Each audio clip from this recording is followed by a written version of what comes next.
So here we are again.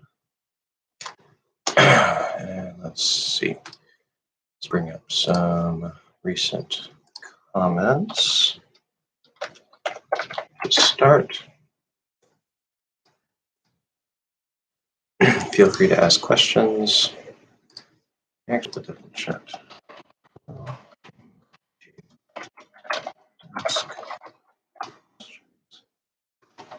Yeah. Hello, Curious Soul. How are you? Thank you for joining us today. Let's see, comments. I don't think we had a whole lot of comments this week. Yeah, mostly related to the ear trainer. So I released the ear trainer. I am doing well. Yes, thank you very much. Let me know if you have any questions or anything you want to talk about. But yeah, this last week, I released the ear trainer, which I'll go ahead and link to here.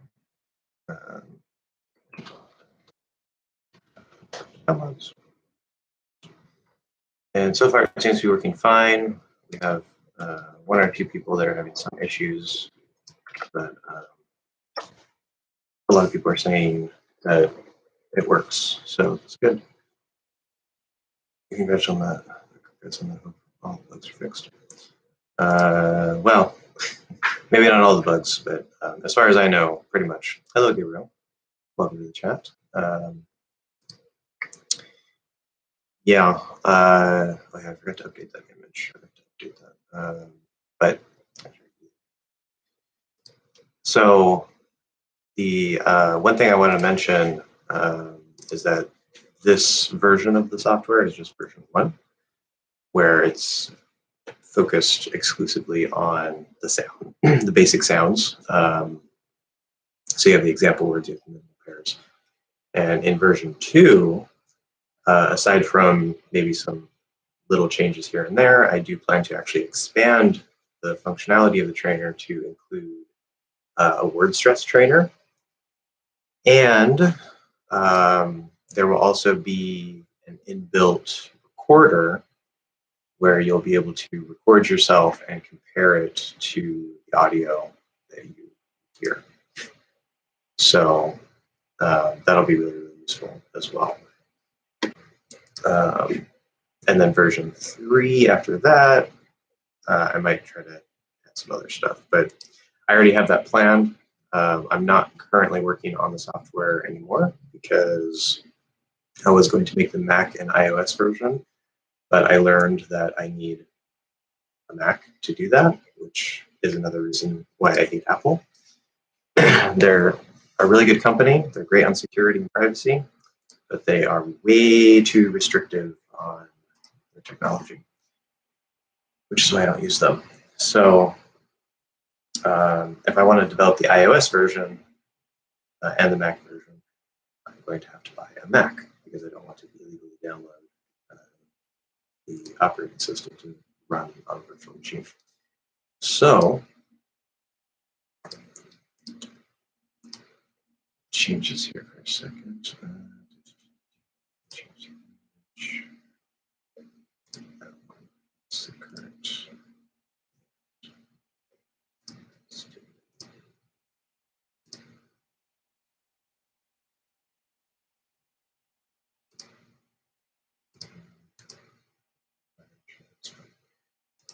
Okay, there's that. Does it have all the sounds or just minimal pairs? I don't have a chance to know. Now let's do feedback. Yeah, so basically, if I could share my screen, I would show you. But if you go to that link, you can see the start screen.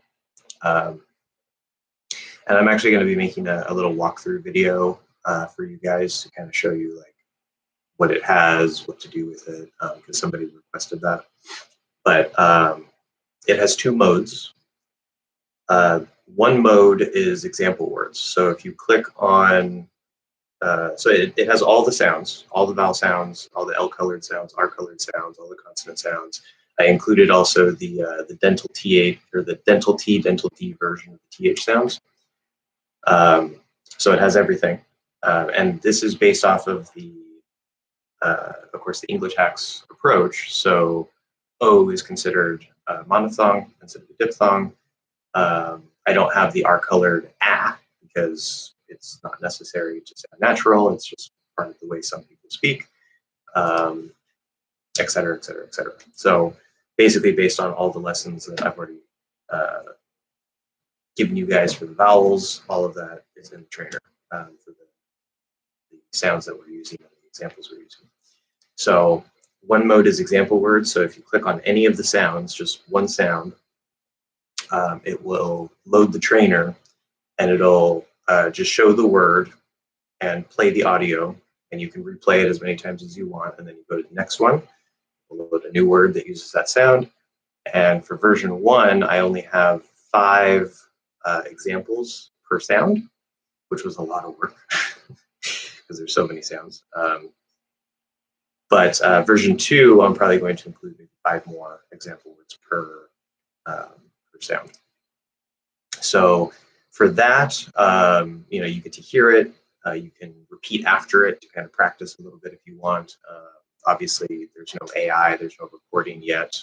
I don't plan to put an AI into it, but there's no recording yet. So, if for now, if you want, you can sort of record yourself as you're using the trainer and then listen to yourself and how you sound. But then the other mode is, what did I call it? I think I called it basic sounds, which I probably should call it minimal pair mode. Yeah, it's called basic sounds only. I'll probably change that to be minimal pairs because that actually would make more sense. But for that, you can choose up to 4 sounds. So obviously you need at least 2 to compare. Or you can do 3 or you can do 4. And it'll load and show you, say if it's 2, right? First it'll load, it'll say listen closely, and you'll hear the audio for one of them. And you have to guess which one it is. You click show answer, it'll highlight the one that is the correct answer and play the audio again. And then you can click compare sounds and it'll highlight each one and play the audio for them so you can compare. And then you click next and it'll reload the pair. So it might be the same one again, 50-50, or it could be the other one. So you just keep going and guessing which one you think it is. And you can do that with up to 4 pairs, so if it's, or with 4 sounds. So if it's 4, then you're gonna hear one, guess which one it is, show the answer, it'll play it, and then when you click compare sounds, it'll highlight and play the sound for each one, all 4 of them. So that's basically all it is right now. It's pretty simple. Yeah.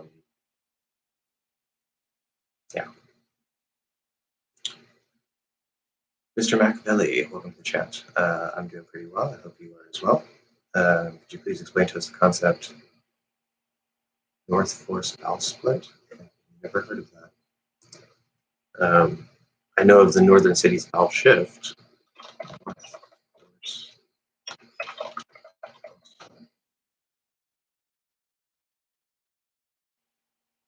Okay, the North and Force sets have merged. Oh, I see. Okay, so North and Force, as in the pronunciation of, I assume, the vowel sound. For most speakers on both sides of the Atlantic, a few dialects still distinguish them, at least in part. You can see if they have merged you by asking whether 4 and 4 are pronounced the same, or horse and horse are pronounced the same. Okay, interesting. So this is something that I didn't know of. I wouldn't call it a split because it would be a merger, right? Just like the cop merger. Instead of ah and aw, we have just ah. So apparently, some people still have this, or some people will say, right, if it's, say, these 2 words, which is strange to me because I don't think I've ever heard anybody say these differently, like compared to each other. But some people apparently, with this North Force thing, some people say these two words differently using two different vowel sounds. But most people, apparently, in American English and in British English, it seems, pronounce these the same. And including north and force, right? It's or, right? 4 and 4. Then there's horse, horse. So I wouldn't worry about that at all. I would just say these as the same sound because that's how most people pronounce them. Some dialects apparently don't. So if you want to sound like that particular dialect that makes a difference here, then you can do that. But if you're just learning general American, then I would just completely ignore that because it doesn't matter. I sent a question to Patreon.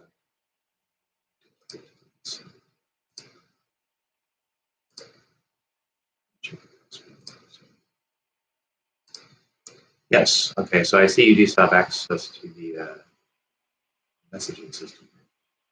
Is there any book that instead explains the logic of certain sentences? So why would you put this on? What were you testing the Patriots? See if it would still send a message? Because you could have just put this on.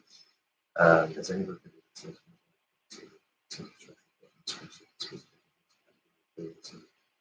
psychological explanation for certain ideas?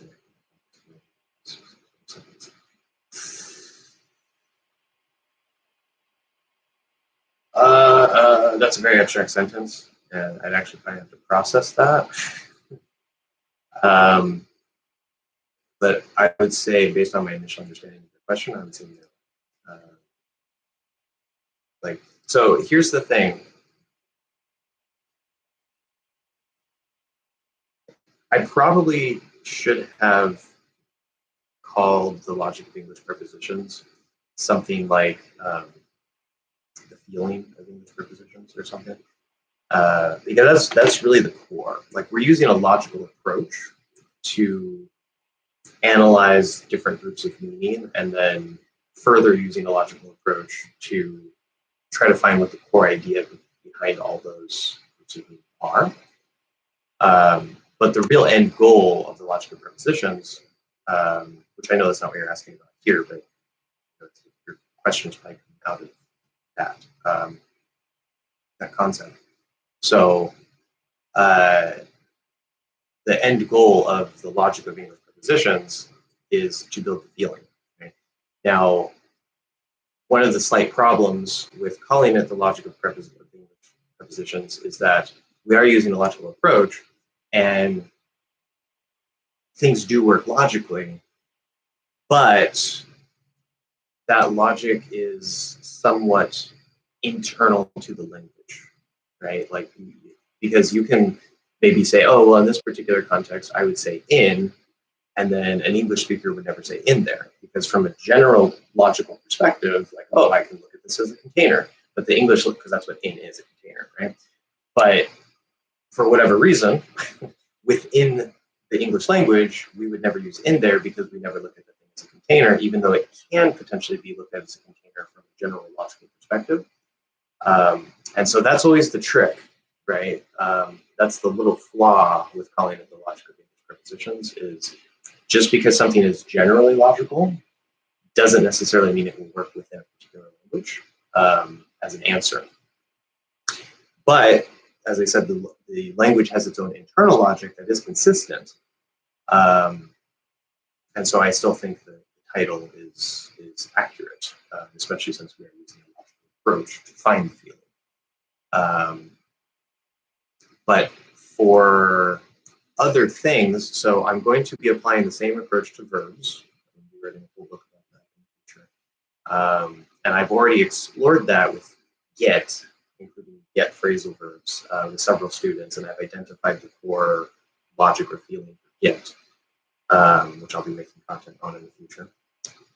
I want to do the same thing for articles, a or no article, which I don't know if it's possible because there's only 2 words, 3 options if we include the no article, and 7 pages of rules.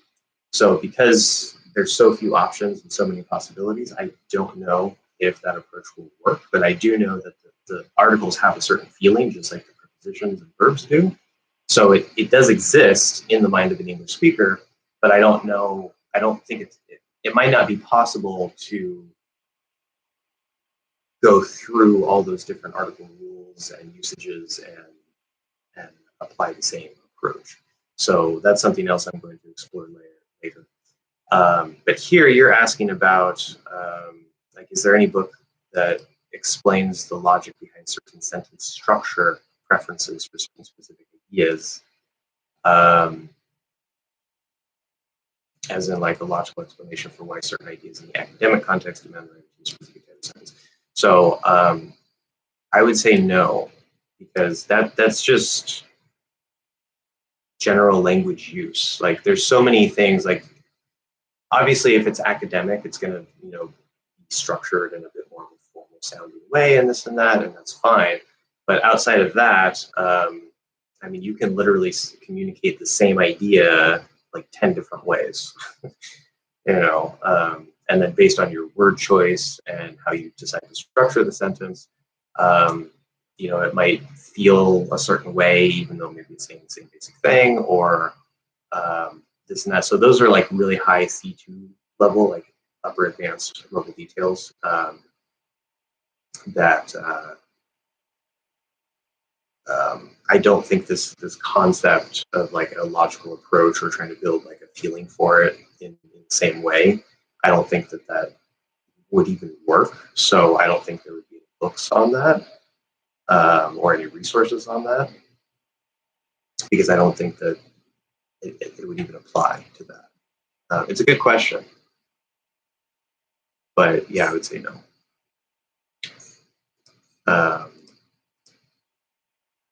And I know where you're coming from, because it's like, that would be so useful. Right? What I will say, though, is that in general, whether it's a specific part of grammar, like prepositions, or it's just general communication or whatever, and I think I mentioned this in one of the comments before, or on Patreon, I don't remember, but the purpose of language is to communicate. Grammar is ultimately a description of how certain things are communicated, like we're talking about the future, will or going to, or whatever it is. But at the end of the day, you don't want to think so much about like the grammar. And I mean, when you're writing academically, the structure is kind of a big important thing. But the main point is, what do I want to communicate? Right? What is the idea that I have?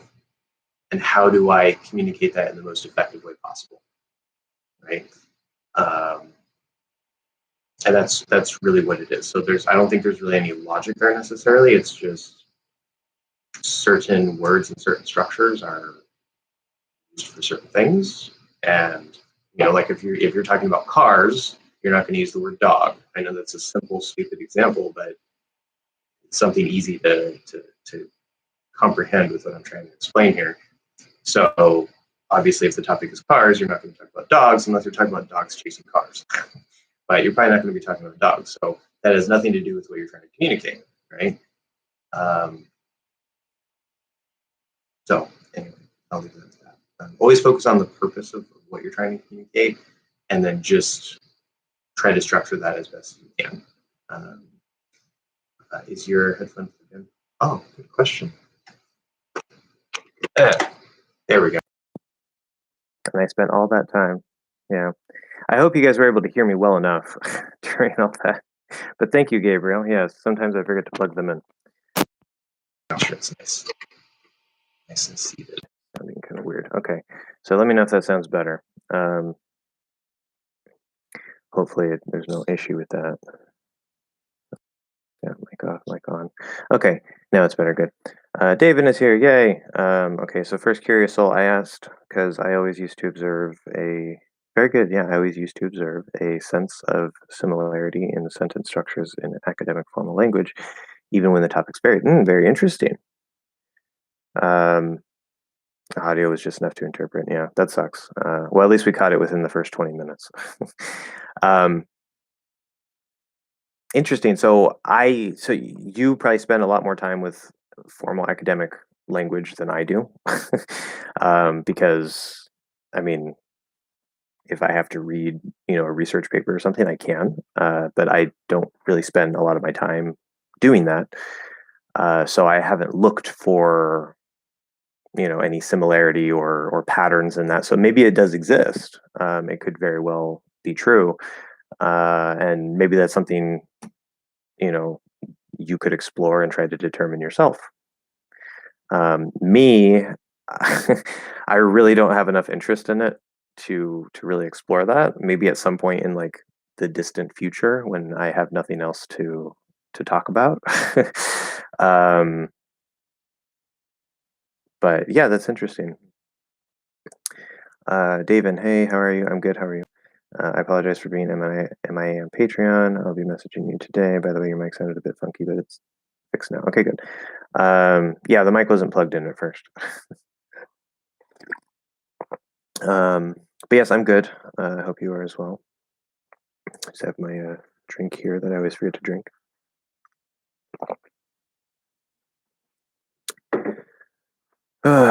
We have a phrase in English. I would lose my attached. And I'm not even typing. See? I would lose my head if it weren't attached. So this basically just means I'm very forgetful, right? So because my head is attached, I'm not going to lose it. But if it weren't attached, I would probably walk away without it. Forget that I don't even have it. And I mention that only because I am so insanely busy these days.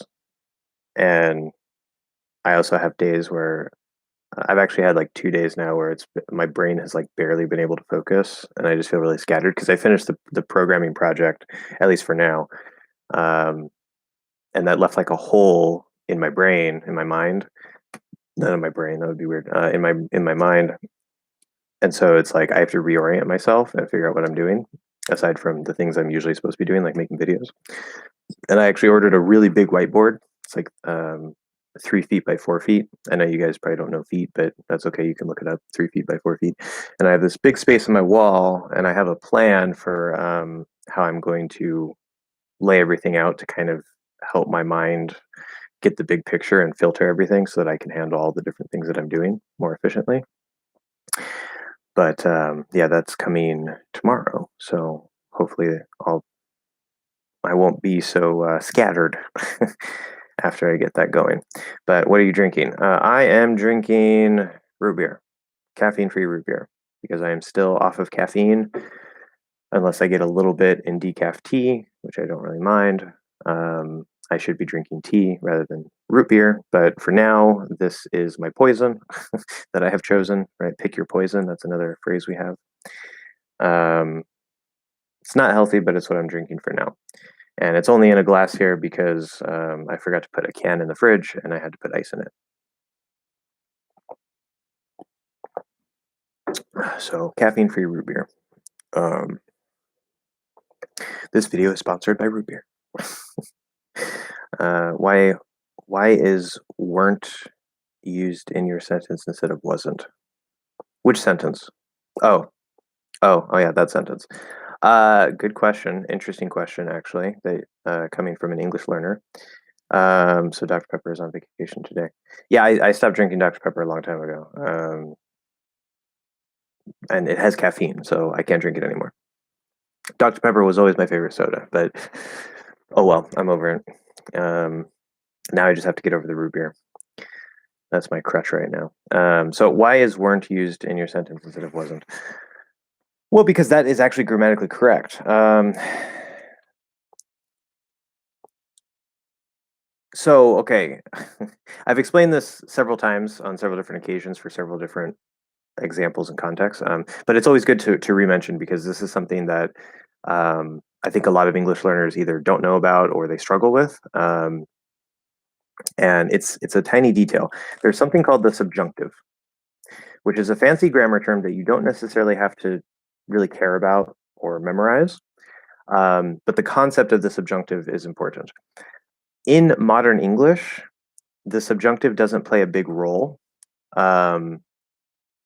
in terms of being a separate structure or a separate identifiable form. So I'll give you an example from Spanish, super quick. I know it's Spanish, but just super quick. If I say, let me get my Spanish keyboard going here. Little switch. Why isn't my Spanish keyboard? Oh, wait. Oh, is it not installed? Oh, that's right. Because I had to do a fresh install of Windows on my computer a while ago, and I forgot to set up my foreign keyboards. So forgive me for not using proper accent marks here. But we're going to say, él habla español. Again, I know it's not written right. It doesn't matter. Él habla español. Okay, so this means he speaks Spanish. Okay, now that's something called the indicative. Indicative. So in English, he speaks Spanish. Right, and that's also the indicative in English. Indicative comes from the verb indicate. Indicate. I can't spell. Which to indicate means like to point out something, to say, okay, you know, this thing, I'm indicating the choice or whatever it is. I'm pointing something out. So the indicative mood. So this isn't a tense, okay? Tense is about time. A mood is something a little bit different that we're going to explore a little bit here. The indicative mood is just the normal way of speaking, right? It's regular everyday things, whether it's in the present tense, the past tense, the future tense. I mean, it could be a question, a negative, a positive. It doesn't matter, but they're more or less based around facts, right? Which is a really dangerous and abstract concept when talking about this, but that's the easy way to explain it. They're basically about facts. So if I say he speaks Spanish, that's a fact. Okay. Now, if I say in Spanish, quiero que él hable español. Okay. Now, this means I want him to speak Spanish. Literally, I want that he speaks Spanish. Okay, so I want him. So we use a different structure here in English, but to get the idea of what the subjunctive is, this is a good example. I want him to speak Spanish, or literally translated, I want that he speaks Spanish. Okay. So here, there's él habla, which is regular indicative, he speaks. Okay, that's just what it is. When we say él hable in Spanish, it still means the same thing. It means he speaks, except now it's in a different mood. It's in the subjunctive mood. And subjunctive, think of subjective, right? So quiero, I want someone else to do something. So the simple explanation that is usually used for something like this between Spanish and English is that I have my will or my desire, and I am imposing it on him. And so I have to use the subjunctive mood for the action that he does, right? Because it's like from my mind, my subjective desire is being imposed onto him. And I know that's very abstract. You don't have to completely understand that for English because it doesn't matter as much in English. But that's the basics of the subjunctive, okay? Now, in English, there are two ways, just like in Spanish, there are two ways that we use the subjunctive. In this particular case, English uses a completely different structure. It's not subjunctive, it's just I want him to speak. It's a different structure. It's indicative, it's regular. But if I say I recommend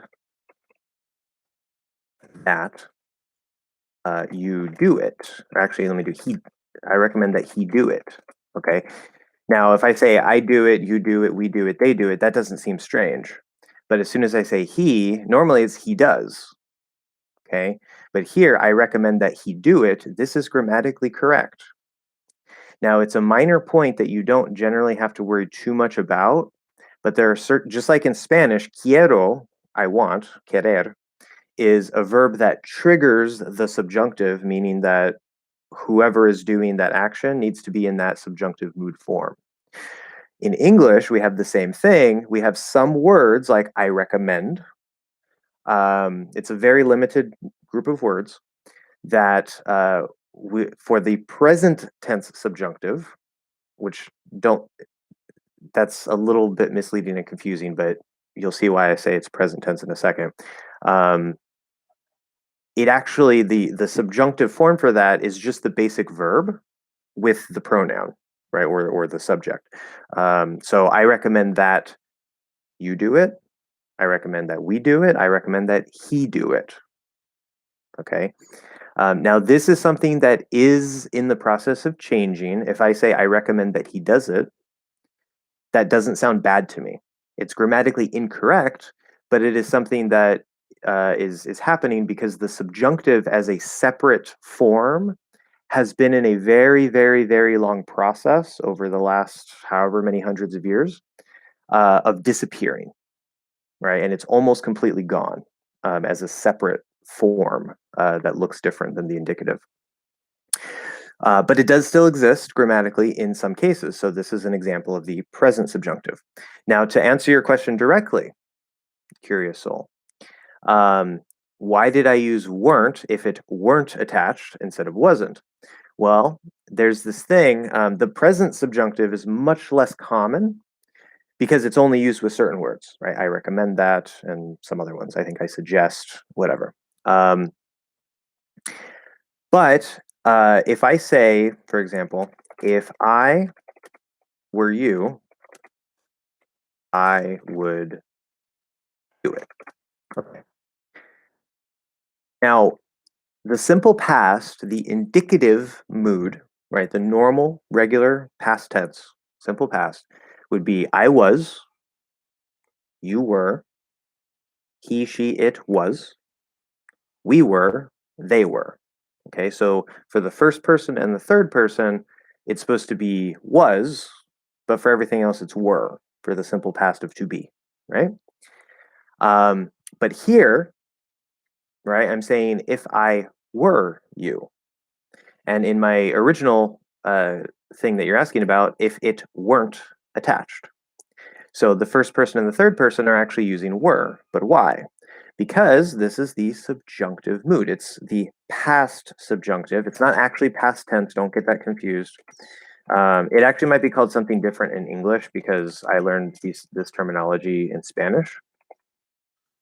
So I'm gonna put past in quotes here, but it looks like the past tense. Okay, except if it's subjunctive, right? So this is hypothetical, right? I would do it hypothetically if I were you, but I'm not you, right? That's not the fact. You are you, I am me. That's indicative. But I'm imagining, well, if I were you, if I were in your position, what would I do hypothetically? Well, I would do it. Okay. So I'm just imagining a different reality, a hypothetical reality. Okay. So for the subjunctive mood or the past subjunctive in English, there's something very interesting. Okay. If I ate all the food, you would be mad. Okay. Now this looks like simple past. If I ate, but I'm not talking about the past tense, right? I'm saying so I did not eat all the food, but hypothetically, if I did eat all the food as a fact, right? Hypothetically, if that were the fact, if that were true, notice I'm saying were, it's kind of hard to explain this without using the grammar itself, then you would be mad. So I'm imagining a different reality where I do eat all the food, or I did eat all the food, but in this reality, I did not eat all the food. So I'm saying if I ate, or if I did eat, you can use either form, it doesn't matter, you would be mad. Now that looks exactly like the indicative normal past tense. And that's because in modern English today, the subjunctive, the past subjunctive, as a separate conjugation, as a separate form that looks different, like habla and hable in Spanish, has completely disappeared in English, except with the verb to be. This is the last thing that's changing. This is the conditional. Yes, this would be second conditional. It also applies to third conditional, but yeah, these are for hypothetical statements, right? Not real statements. That's why we're using the subjunctive. So the verb to be is the last verb that is changing for this past subjunctive. And so it's grammatically correct to say, if I were you, I would do it, or I would lose my head if it weren't attached. Okay. And that's how you're supposed to speak. That is how it would be correct formally. Okay. If you're in a formal situation, it still sounds better to speak that way. But if you listen to a lot of English speakers today, or at least American English speakers, if nothing else, I don't know about British English. This to be is the last little verb that's finally finishing that change. And so instead of I were subjunctive, you were subjunctive, he were subjunctive, it's right. And then I was simple past, you were simple past, he was simple past. It's changing to match that simple past. So a lot of people are saying, if I was you, I would do it. That is grammatically incorrect, but it is something that is becoming very, very common and popular. And it doesn't really sound all that bad, because another 50 years from now, and probably this is going to be the way that almost everybody speaks. 100 years from now, 150 years from now, that will probably be grammatically correct, right? If I was you. Right now, it's still not considered grammatically correct, but it's super, super common. You'll hear it on the radio, you'll hear it in TV, you'll hear it everywhere. I hear it all the time. I use it myself. Okay. Sometimes I'll say was, sometimes I'll say were. It's something that's changing in the grammar. If you want to be safe, don't use the was version for I and it if it's subjunctive, if it's hypothetical, like a conditional. If you're in a formal situation, right? Maybe still use the were version for the subjunctive, not for the simple past. You would never say I were or it were if it's simple past. Okay. Like I was walking, I were walking. That's completely wrong and it sounds horrible. Okay. It has to be hypothetical, or like in a conditional if statement. If I were, that sounds good. I were doesn't sound good. Because the thing that's changing is actually not, you don't want to use that subjunctive form in the past. The thing that's changing is the past tense form is, or what looks like the past tense form is replacing that subjunctive as a separate form. So I know that's kind of a little abstract. It's a lot of information. I hope that makes sense. Let me know if it doesn't. I will be making lessons on all of this, as well as grammar that's generally changing right now, or that has been changing for the last, say, 50 to 100 years. I'm going to be making sort of a series on that in the future, but I'm still trying to get the pronunciation of the prepositions done.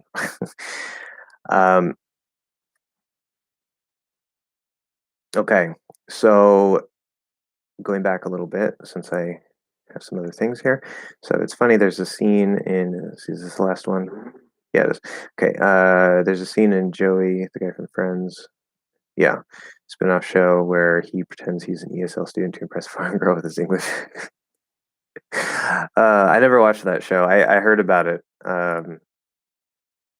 but I know what show that is. Yeah, but that's funny. The teacher tests the ESL students on the subjunctive, and he fails because he says, "If I wasn't." See, exactly. That's a perfect example. It's a perfect example. A lot of people don't even know that "if I were" is correct. Like, I mean, I'm sure that like it would sound okay to them, but then they just never use it because, as I said, it's something that's changing. 100 years from now, "if I were" will probably start sounding kind of maybe old or dated in a way, like how some phrases from the 1800s today sound kind of dated. Like, yeah, that makes sense, but nobody would really say that these days.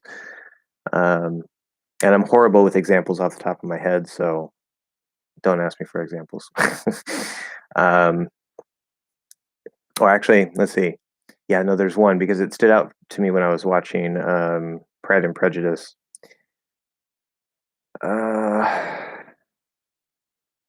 Okay, would that I could. Would that I could. So like if I could, I would. That's what we say now. But there's this old structure that we don't really use anymore. That particular phrase, would that I could, some people might still use it, especially if they kind of want to sound like really fancy. But that sounds really dated. It's still proper grammar, right? Would that I could. But nobody really uses it anymore. So, by the way, the two poisons, Coke or Pepsi, yeah. Which one do you prefer? I used to be addicted to that stuff. I don't miss it though. And my overall health improved a lot. Yeah, I probably would. Coke or Pepsi? Neither really. If somebody forced me to drink one of them, I would choose Pepsi. Pepsi's not too bad, but um, you can use Coke to remove corrosion on your car battery. So that's not something you want to put into your body. Not saying that Pepsi is necessarily any better, but if Coke can be used as a cleaner um, to remove corrosion, imagine what it's doing to your body. But anyway, it is what it is. People like different things, so you know, whatever. A&W is not particularly great. Well, I'm saying A&W. That's the brand I'm drinking. But root beer in general, or any soda, is not good for you. We know that. Some are probably a little worse than others. But yeah, Dr. Pepper was always my go-to, followed by Mountain Dew. That was my second favorite. And I noticed the cat in the background. You can see it right there. I can't do this. My brain doesn't work this way. Right there. There's a cat. Right there. Petting her ear. Anyway. Okay. So moving on. Felipe. Welcome, Felipe. Could you talk about the nasal sounds in English? Nasal sounds. I can, yes. Now, do you want just the official nasal sounds or also the unofficial nasal sounds? So the nasal sounds would be m, n, ng. Now, I don't know if you have a specific question. I have lessons on all of these, so I don't know if you have any specific questions about the nasal sounds. All of them, okay, including the unofficial ones. Do you have any specific questions, or you kind of just want me to generally talk about nasal sounds in English? I'll start with that, and if you have any specific things, then we'll address that. But okay, so M is the lip sound, right? You close your lips, and then you let the sound go through the nose. So there's this little flap. The key to this is there's a little flap at the top of your throat that sort of leads up into your nose, and if your mouth is closed or if the air is blocked through n, or in the back, then the air and the sound that comes out has to go through the nose, and so that flap will open. People who, in whatever language, if they sound a little nasally or if they sound a lot nasally, um, that's because that flap isn't completely closed, right? Now, for English, if it's not n, or those three nasal consonant sounds, what is generally supposed to happen is that flap will be closed, either completely or maybe just tiny bit open, because some people, like myself, I even have a little bit of a nasally sound. That's fine. That's not a problem. But it's generally going to be closed unless we have to redirect that airflow by blocking it off, like we close the lips. That flap opens and it goes to the nose. So that's how it works physically, right? For the M sound, we close the lips, let it go through the nose. For the N sound, we bring the tongue up here, not touching the teeth. Okay, the placement is right behind the teeth.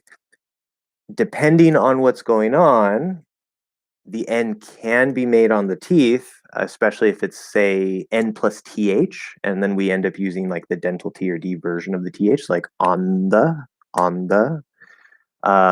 That's an alternative placement for the N in certain cases, but the normal default placement for the N in English is at the top of the mouth here. This is your teeth right here. And so you actually normally don't want to touch the teeth, okay?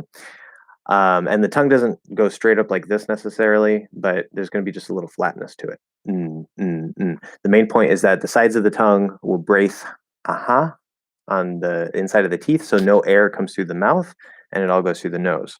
So M and N do sound very similar because they're both going through the nose. The only difference is one closes with the lips, and inside of the mouth is still very open.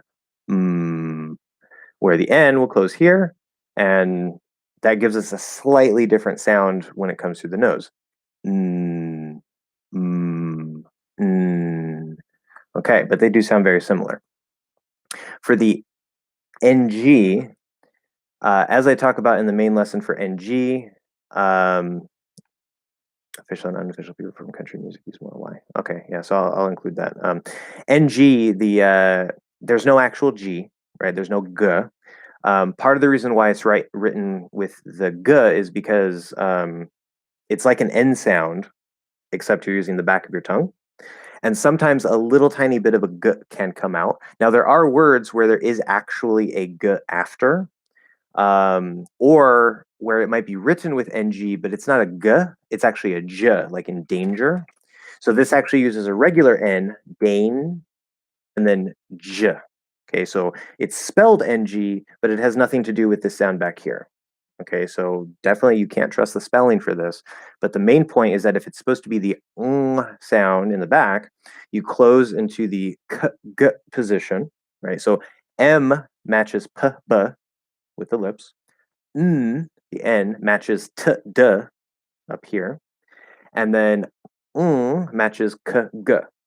Except with the p, b, t, d, k, g, you push the sound out. One is voiced, one is voiceless in each pair.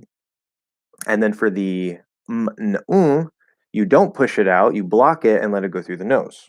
Okay, so they're groups.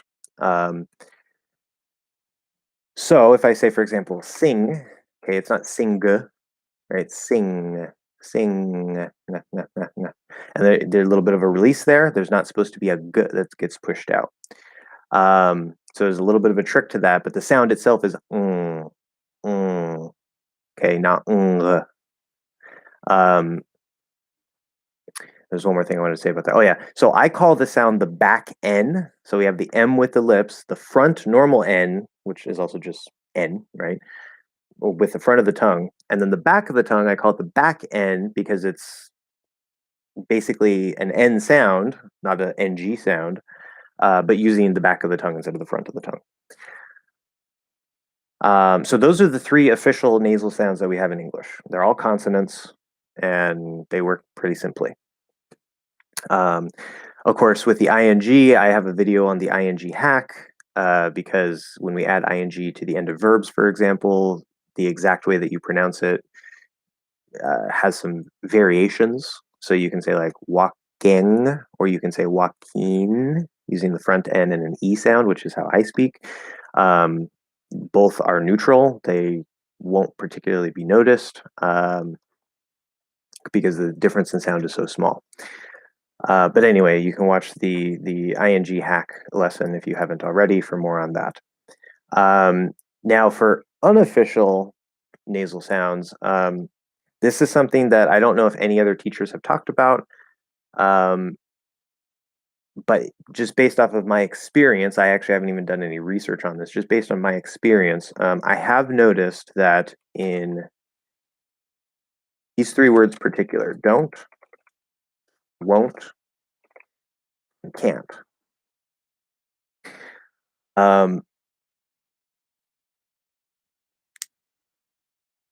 Especially don't and won't. It's possible to make these vowels nasally. Okay. And so what that means is, right, don't and won't. So we're using O. And if we were to make that nasally, it would be like oh, oh, oh. So most of it's now going to go through the nose. And to an English speaker, this would sound French, right? Because they have a nasal sound like that. Oh, right? Oh, ho, ho, right? That's how we like to make fun of French. But with don't, instead of saying, so the T at the end, if I fully enunciate don't, right, probably it would be stopped, don't, okay?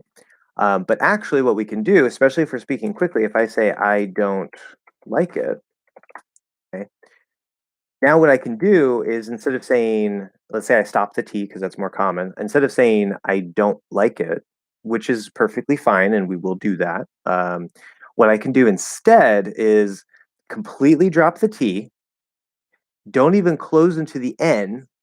Just do a D plus a nasal O. And because we don't officially have a nasal O sound, it's going to sound to an English speaker as if there is an N there, even though I don't close my tongue into the N. I'm just doing an O through the nose. Don't. I don't like it. I don't like it. Don't. I don't like it. Okay. You will hear that a lot if you pay close attention. Maybe not all speakers use it. I don't know. But I have noticed that it's part of how I speak. I've noticed it in the speech of some other people. But it's generally something that isn't even noticed, kind of like the dental th or the dental D and dental T version of the th. English speakers don't even notice that we do that. But this is something I became aware of it because working with students and making some recordings for them to do dictations to. When we would go back and look at the recordings and see what their answers were, I noticed that a lot of the time when I say "don't" quickly, I actually use this nasal O and completely drop the N. And so I became aware of it through that. Otherwise, I probably wouldn't even know. Same thing with "won't," and then with "can't." Can't is a little bit different, a little bit special, but part of the way that it's not required, but part of the way that we can help to make it clearly different between can and can't, because even for natives, between can and can't, sometimes it's not even clear to us occasionally. um, so if you have difficulty, that's fine. But can positive will normally get reduced, right?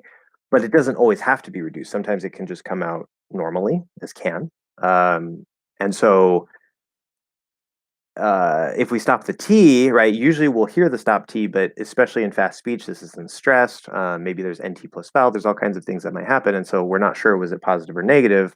And so instead of saying can't, right, or with a stop T, can't, we can actually let that nasal come through a little bit on the ah, and we say can't, can't, can't, can't. There might even be a little bit of a yit that kind of comes with it. Not all speakers do that, I'm sure, but that is another thing that can happen with can't, not with can. No nasal on can on the positive, especially because it's usually reduced. That vowel will just not even be the same there. But in the negative, that is something that at least some speakers will do. And it's definitely not required. You don't have to. You can completely ignore it, but it is something that exists. The only other thing to say about the nasal sounds would be like A before N and M, which I've talked a bit about before. I actually have a thread that very clearly explains my position on that. I'm actually going to make a video about that using that thread in one of the comments. But that's a whole other thing where it's kind of sort of an illusion a bit where because it's actually raising where the ah will sound a little bit different. It's still an ah. It's not a different sound. But in addition, something that can sort of happen with that is a little bit of extra nasal compared to just a straight ah sound might kind of sneak in before M and N. And I think that's because we're preparing for the M and N. Same thing with the NG, except in the way I speak, I don't say say BANG. This word, I don't say bang, bang. You can already kind of hear a little bit of nasal there before I say bang. I say bang, which is a variation that some speakers use that still sounds perfectly fine. So that doesn't even matter for me, but yeah. That's all I really have to say about the nasals, official and unofficial. So if you have any specific questions that I didn't address in all that, let me know and we can see. But I see also you have here official and unofficial.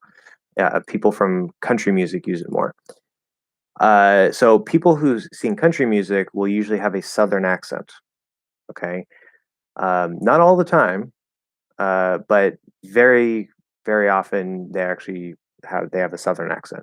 And in fact, even like people who don't normally have a Southern accent, when they sing country music, like myself, will actually take on a Southern accent, which is why I'm able to, I think one of the reasons why I'm able to do a Southern accent pretty well, because when I'm singing country songs, I'm singing it like they sing it, and I'm mimicking that accent. So that's a whole completely different dialect, and how they may or may not use nasals is based on that. Of course, there's different varieties of a Southern accent. Like the Texas Southern accent is different than, say, the North Carolina or South Carolina Southern accent. Um, so that's just a whole thing. I would just generally not care about that. Why? I don't know. It's just how they speak. And that's what it is. So that's not standard general American English. So it's kind of outside of the scope of my focus. And I don't particularly know or care why they do that. Um, I will point out though, so you're spelling official and unofficial. It's a very good Spanish spelling, but in English we use two F's. Official, official. All right. Official and unofficial. Unofficial. Guess that was right. Should be right, yeah.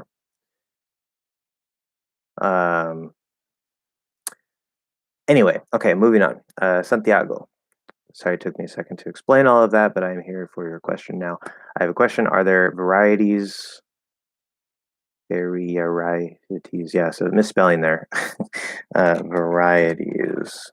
I know it's kind of a tough word in the plural to spell. Lots of random vowels, but are there varieties of American English that are non-rhotic? Also should be rhotic, silent H. Yes, there are varieties. Um,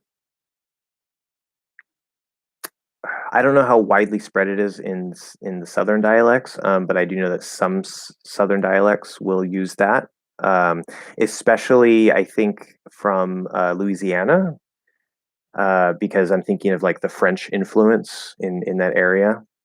Um, so like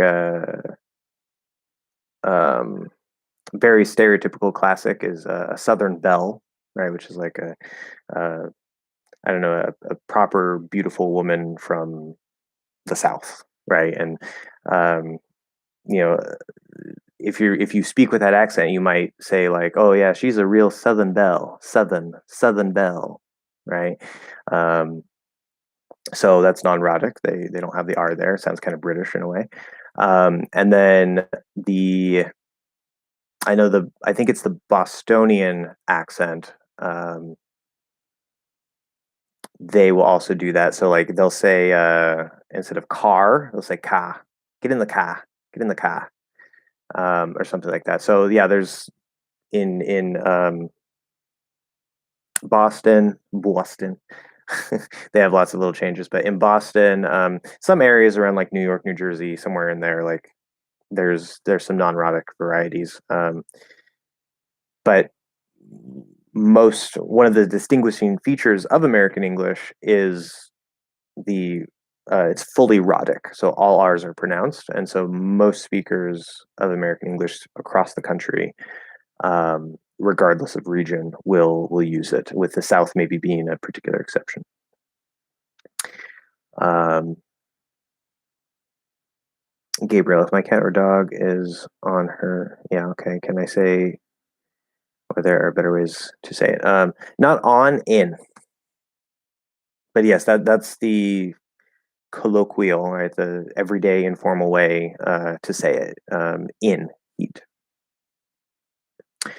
And the way that you can think of that is we, I mean, it's subconscious, but the way the logic works there is we look at that as a process, right? It's a process and or it's a particular period of time. That's why it's called a period, because it's just a short period of time in which that is happening. Um, and there you go. So that's why we're going to use in, not on. On just it doesn't make any sense there. Can I interpret the logic behind plural? So you're trying to apply this to everything, which is good. That's I'm kind of doing that too. I just haven't gotten to all the little details. I don't think, which I'll say this by the way, even if it's possible, I don't think it's necessarily beneficial or useful to try to apply a logical perspective to like every single little detail of grammar, because a lot of the times it probably just isn't possible or doesn't really work. Um, and secondly, even if it is possible and it does work, again, it's such a small little thing that, like, maybe if it helps you kind of think of it in a certain way, sure. But I don't think like the prepositions are a big problem, right? It's a very fundamental core part of the language that causes a lot of problems for English learners. And so applying logic to that and trying to build the feeling for them gives you a huge benefit. Where if we're talking about something like maybe plurals, even if it does exist, it's kind of like, right now we're sort of just like remaking the rules basically, and I don't think that that's necessarily the best way to go. But your question here, can I interpret the logic behind the plural being used in the subjunctive? Okay, so here we're talking about in the subjunctive. I never finished reading the question, but either way, plural being used in the subjunctive as given you are hypothetically connecting two subjects together. The structure thus demands plural. So okay, so what are we talking about? The okay, so you're saying the plural because you're thinking of it as in like they were, we were, because it's also you were in the simple past. That's not plural. Um, so I wouldn't even look at it as the plural being used in the subjunctive because it's not what's happening. Um, it happens to match what the plural uses, but were, singular, you were, in the simple past is the same thing. Like it's so that wouldn't be accurate. So I would just completely cancel out that idea, and I would say no. Like you're not even looking at it right in that case. But let's see if there's anything salvageable here. You are hypothetically connecting two subjects together. The structure demands. No, no. Even if were only used for the plural, um, looking at it this way just doesn't really make any sense. Um, it has nothing to do with two subjects or anything, and that would only apply to the present subjunctive, like I recommend that he do it. Now we have like two subjects that we're tying together and my recommendation is being imposed on him, um, grammatically. But when we say like if I were you I would do it, there's no change in subject there. I mean, I'm sort of maybe you're thinking of it like, okay, well, I'm like putting myself into your shoes, so we're tying them together. But no, that doesn't make any sense. We don't think of it that way at all. Like, no. So I would just completely cancel out all of that. Okay. I have some words I'd like you to tackle if you don't mind. Every week, that's fine. They are. I want to read them first. Okay. So the first word, I would more readily pronounce melee, but I know it's also pronounced melee, or yeah, melee weapons. Yeah, some people say it that way. I say melee, which is how I think most people say it. But that might also be because I played a lot of Smash Bros. Melee. That's one of the single best games of all time. I don't care about the first Smash Bros. I don't care about any Smash Bros. After that, although I haven't played the latest one. But Smash Bros. Melee is one of the single best video games in the history of humanity.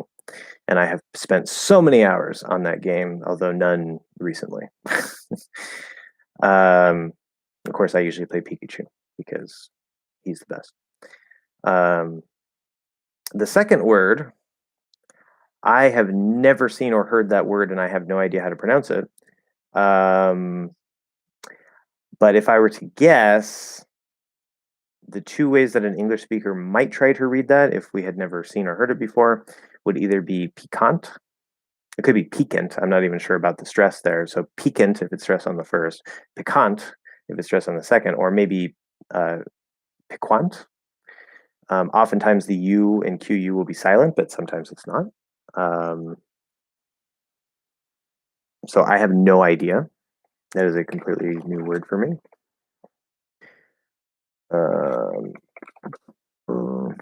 So apparently it's pronounced, so you can stress it on either syllable, and it's supposed to be pronounced piquant or piquant, or you can stress the second syllable and say piquant. That sounds vaguely familiar if I say it like piquant. Maybe I have heard that once somewhere. Anyway, what does it mean? Agreeably pungent or sharp in taste or flavor. Pleasantly biting. So it's okay. And there's some other meanings. Okay. Anyway, that's a very, very fancy word that I think a lot of people probably don't even know. Schism. So that's the S there is a Z, and the CH is a K. Schism. Schism. The vowel there is I. Second, like an it. And erudite, which I think I'm not even sure if I'm pronouncing it right, but that's how I always pronounce it. Erudite, an erudite discussion. So some of these words, like erudite, they're words that like you might read, but you may never actually hear in speech. Because I've definitely read that word, and so if for English learners, because English is not spelled phonetically, like we have a very big database of spelling patterns and how things might be pronounced and this and that, and so we can usually make a good guess. But if we've never actually heard the word and we see it in spelling, we actually don't know how to pronounce it. Which again, you as English learners, right? Let's say you're a beginner English learner and you're looking at these English words and you don't know how to pronounce them. Well, that's because you don't have a database in your brain like a native does. And so that's why you have to focus on your ears and not your eyes. That's one reason why I emphasize that so much, because even for natives, if we've never heard it, we don't really know how to pronounce it.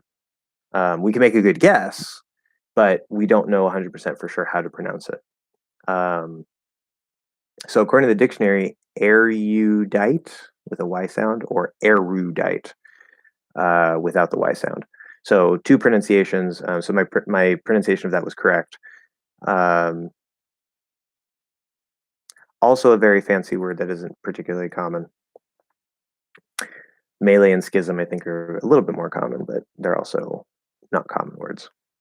So there you go. So melee, piquant, I guess. I don't know. Schism and erudite without the Y. Erudite. Okay, good. Moving on. Okay, so we have some conversation going on. Doppelganger. Can and in be reduced to n and sound the same in some circumstances? Very good question. And I know for sure can. In can. End, I don't think so, because it's a content word. It's stressed. In super fast speech, possibly. But and I know 100%. There's actually like 3 or 4 different ways to reduce and in different steps. Usually we drop the D, that's the first step, and it'll sound like the article an, A-N. The a could reduce to it could reduce to or it could just be an N sound. For in, that I think doesn't quite reduce as much in fast speech for sure, but I don't think it reduces as much because it could potentially be confused with some other words. But yes, that can be reduced to N potentially. With end, it's the end of the story. End of the story. End of the story. No. What happened at well, I want to say something that's not the end. It ends tomorrow. It ends tomorrow. It ends tomorrow. No, so I would say no for end, but what you might hear, like in fast speech, you might not catch the vowel. It might be a little hard to hear. And so you might be really hearing that N sound very clearly, but not so much the vowel. But the vowel sound is there. Maybe there are some cases. I would say no, that it doesn't reduce to N, just the N sound. So if you have any specific, videos with timestamps or something that you can show me that maybe you're not sure about, then I can go and listen and tell you for sure in those cases. But I would assume that maybe you're just not quite hearing the vowel sound there. The D potentially can be dropped. That's a whole thing with N and D. NT, the T often drops before a vowel. Doesn't have to, but it often does. And D can also do that, but it doesn't always. It's not as common. So you might be able to drop the D in end, but I don't think that the vowel um, would drop because it doesn't even reduce. It's a stressed word. So that would be my answer. Thank you very much. Okay, no problem, Felipe. Could you explain a little? And David retracted a message. How dare you retract a message? Could you explain a little bit more exactly what differences you hear between the words, between the way words like man, ham, or lamp are pronounced as a British person and the way Americans do it?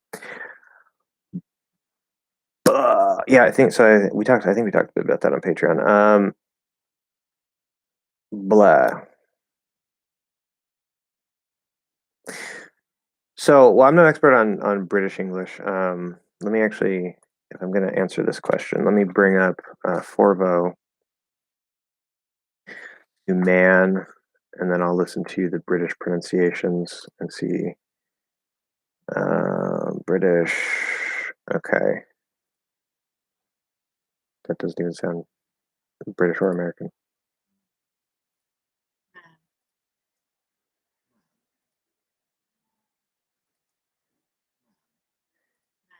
Yeah, so even listening to these different British recordings on Forvo for man, they all don't sound 100% the same, but they all kind of gravitate towards a particular sound. In English, which this may not be the best way to describe it or the accurate way to describe it, but this is just kind of how it seems to me and how I would sort of perceive my tongue to be. So if I say in English, right, man, man, or if I try to do that British version, let me see, let's do it again. Man, man, man, man, man, man, man. The British version, like the placement, where your tongue is placed, is pretty much the same. It seems to me like the American version kind of gets maybe pushed out a little bit. It's maybe a little bit more rounded in a way. Kind of has a little bit of a fuller sound to it, but it's a very, very small difference. It's very subtle. And I wouldn't even classify it as like a completely separate sound necessarily. But there's just a slight difference in the way that um, it's produced in British English that gives it a little bit of a British sound, and it doesn't quite sound American. Even though and that's another reason why I don't recommend the IPA, because if you look at the IPA, unless I'm mistaken and I'm not remembering right, if you look at the IPA, it'll be the same symbol as the American English. I could be wrong there, but I know that there are cases like that where it'll use the same symbol between two dialects or two languages, even though it actually doesn't sound the same. Ham, let's see, non-Vietnamese, English. Okay, we'll go to British English, only 2 recordings. Ham. Do you want some ham? Do you want some ham? Ham. Is the ham, that was a bit too much. Is the ham ready? Ham, ham. Do you want some ham? Ham. Ham. Do you want some ham? Is the ham ready? Okay, same exact thing. Same exact thing. Seems a bit more kind of pushed forward, a little bit more rounded in American English. Lamp. Lamp is going to be a little bit special because there's an L before it, and that causes extra distortion. So let's see how the British people say this.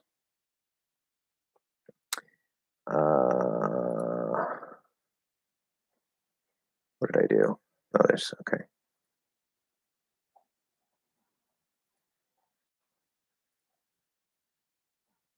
lamp, no. Lamp, lamp, lamp, lamp. I'm having trouble matching exactly how he's saying it because the L is throwing me off. But even in American English, right, if I say man, ham, lamp, lamp, it kind of goes to the same point, but the L can kind of get a little bit in the way. I'm hearing him do the same British sound in that word. It's just the L is, again, it's causing a little bit of distortion, just like in American English. So yeah, that's not really anything special. But I would describe that again exactly the same with how it feels in my mouth. So there you go. David Funcher, I got to add that to my IPA notes actually, because I think I forgot to write that down. Because I'm going to be making a lesson. I'm right now. I'm sort of gathering notes and details and all my reasoning for why I don't recommend the IPA. Because I've had one person say that they really wish I put the IPA in my videos instead of the English Hacks method, but I put the English Hacks method in the videos because I think it's better than the IPA for English learners. There are some good uses of the IPA, but it's very limited. Okay, let's go in American versus British, and I'll have to double check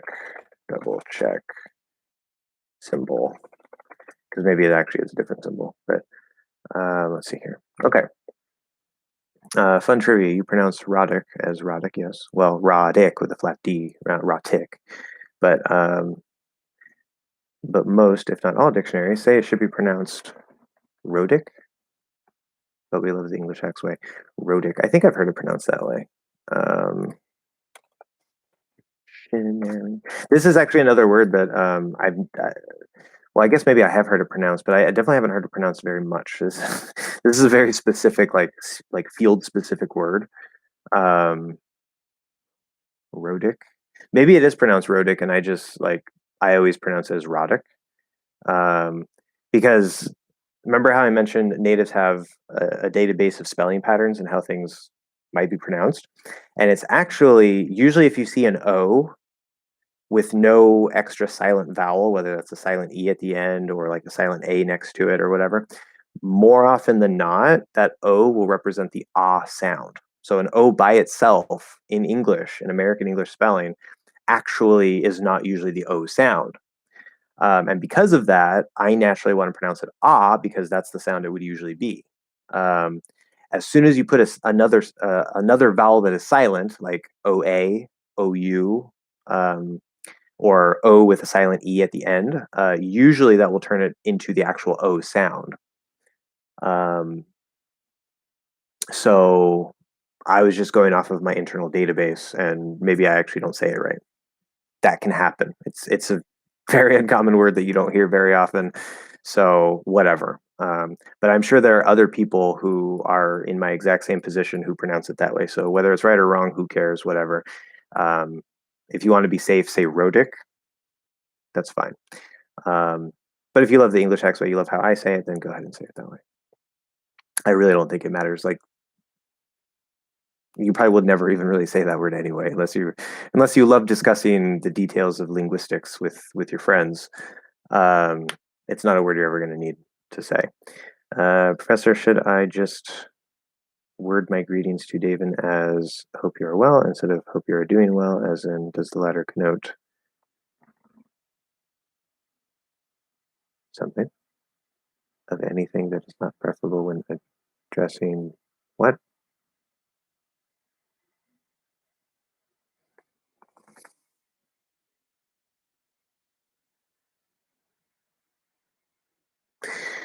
Okay, so I understand you up until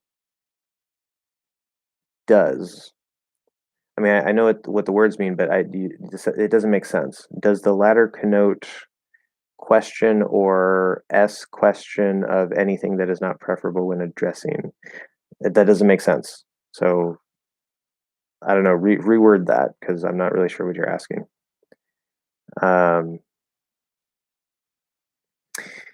Doppelganger. Is it just my impression, or some people make double L? I assume that's an L, double L in words, little and middle. Like, oh no. They say little middle. Okay, this is a good question. Yeah. So these words can be reduced. Not all of them. Like doing that with middle seems really weird to me, but doing it with little is a common word that we might reduce. If you pronounce the word, it's not an L, it's a flap D, followed by an L. um, and so that can kind of, especially depending on your native language, that can kind of maybe give the illusion that there's sort of an L there, but it's not. So it'd be little, little, little, little. So we're tapping and then pulling into that half L. Some speakers will do it with a schwa. They'll say little, little, little.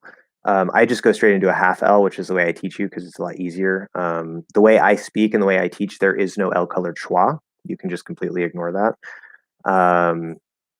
I use the transcription with the English Hacks UH for the schwa in some of the videos because for various reasons, but you actually can completely ignore that. It's just a half L, flat D to half L, O, the dark L. Same thing with middle, spelled with D's, but it's still flat D. The sound there is exactly the same. So no, there's not going to be two L's in the middle. There's not going to be like a double L, as you're saying. But little, for example, can be reduced to lil, lil. So in that case, we're dropping that flap and we're just going l, eh, ol. We're just going straight into that half L from. So we're actually doing an L colored I, like the word ill, ill. Right, like I sick, ill. Right, I feel ill. Except we're putting an L sound in front of it. So lil, lil. Now for middle, he's in middle school. Middle school. I guess if we're speaking kind of lazily and quickly, you can do the same thing, but that's not something that I think we consciously recognize. He's in middle school, middle school, middle school, middle school. But I think maybe we don't color that I in that case. We actually do a regular L or a regular I and then go into the O for mill. Yeah, because then it kind of sounds like the flap D is kind of short, like the place for it is still there, even though we're not doing it. So, long story short, you can reduce little, but other words that use that same pattern, not necessarily. Maybe it's possible in faster speech, but it's not going to work exactly the same. Tilly, welcome to the chat here. Why doesn't my tongue tip go up to the roof of the mouth for the N in sentences? I don't care and I don't have it. Well, it can. I don't know if I guess you weren't here earlier, but I was actually kind of talking about this or something similar to this earlier. So if we clearly enunciate don't, you go up into the N, right? You close the N, you push out the T, don't. I don't care. I don't have. Okay. But obviously we don't always clearly enunciate. That's a tool. So let's say we stop the T, we'll go into the N and stop the T, don't. I don't care. Now in that case, there's something special we can do. Okay. If there's a K sound after it, so you can semi-enunciate where you stop the T, but you go to the N, I don't care, and then you go into the K.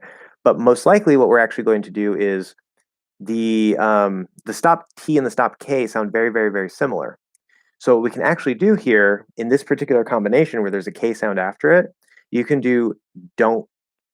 And you're actually stopping it here, which would actually be a stop K sound, and then you're pushing that K out. That makes it a lot easier and faster to speak than doing it here and then going here and pushing it out. It just becomes one motion.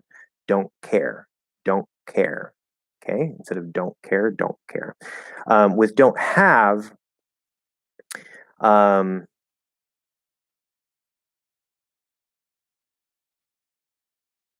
have, don't have, don't have. Okay, actually, there's a bigger point here that we need to talk about as well. See, there's so much variation.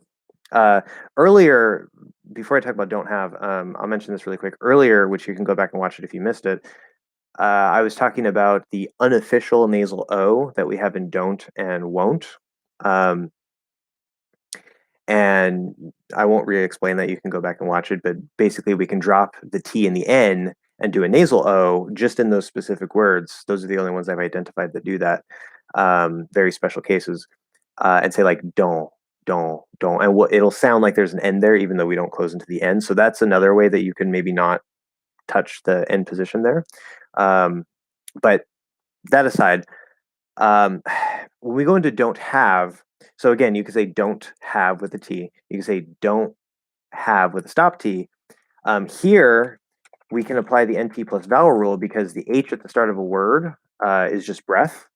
And so, of course, it doesn't always get dropped, but very commonly it can get dropped. And especially if there's something to connect through it. Well, if there's nothing before it, we're not going to drop it, right? Like if I say, have you done it? We won't drop that H. That sounds kind of British, like have you? Sounds Cockney British. But if there's something before it, especially a connection, it will very commonly drop. And so we can apply the NT plus vowel rule and connect the N to the A. But in that case, you are closing into the N. Don't have, don't have, don't have, I don't have, I don't have it.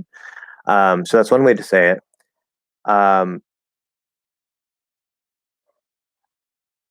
But also, so again, don't care is kind of special because we can go into that K position. But in most cases, like in don't have, there's something special about the stop T. And this also applies to don't in sort of a special way because it's going to be interpreted the same. There's two ways to stop the T. And I don't mean the glottal stop and the held stop, because technically that would give us three ways, but there's two ways to do the glottal stop. One is where you go into the T position and you cut off. Okay, don't. And for all other stop sounds, p, b, k, g, d, you have to go into the position and then do the stop. Otherwise, it's not going to sound like that particular sound is supposed to be there, right? But the T is special because you actually don't have to close into the T. Your tongue can be doing anything, really, as long as it's not closing into a g position, because then it's going to sound like a stop K. But anywhere else, right, I can have my mouth completely open. If I say, for example, what, whoops, that's not right. I can close here and say, what, right, which that's a little weird. I'm trying to show you my tongue, what. Or I can just say, what, say, what. And that's because that's not the same as the K, because the K will close here. But if you just close the glottis to an English speaker, because there's no actual position for what stop sound it should be, we interpret that as a T. And that's probably just because the T at the end is so super common, and it's stopped so super commonly that we developed a second way to do it where we actually don't go into any position. We just close it, and just a straight close of the glottis is interpreted as a stop T. That's just how it is. So in don't care, that's not really going to apply because we're probably going to close to that K instead, and that's just how it goes. But most of the time, like don't have, don't, I'm not touching, don't have. So I can actually go from I can do the glottal stop here, have my tongue go from that O all the way into the A, and then when I release that stop, it's already an A. Don't have. Of course, the H comes through first. Don't have. So I would assume that explains your question. I know there was a lot there. I was trying to cover all the angles. But yeah, if that doesn't make sense or you have other questions or something else is going on in your mouth, let me know and we can talk about that. When you reduce in and on, they sound the same. Question mark. Yeah, so do they sound the same? Right.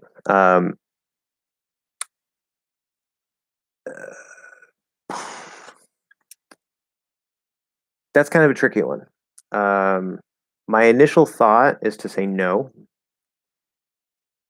but I do know from a little bit of research I did and some experimentation, because we don't really think of in and on as having reductions. Like consciously, we don't think that they're words that reduce, um, but in reality, they can.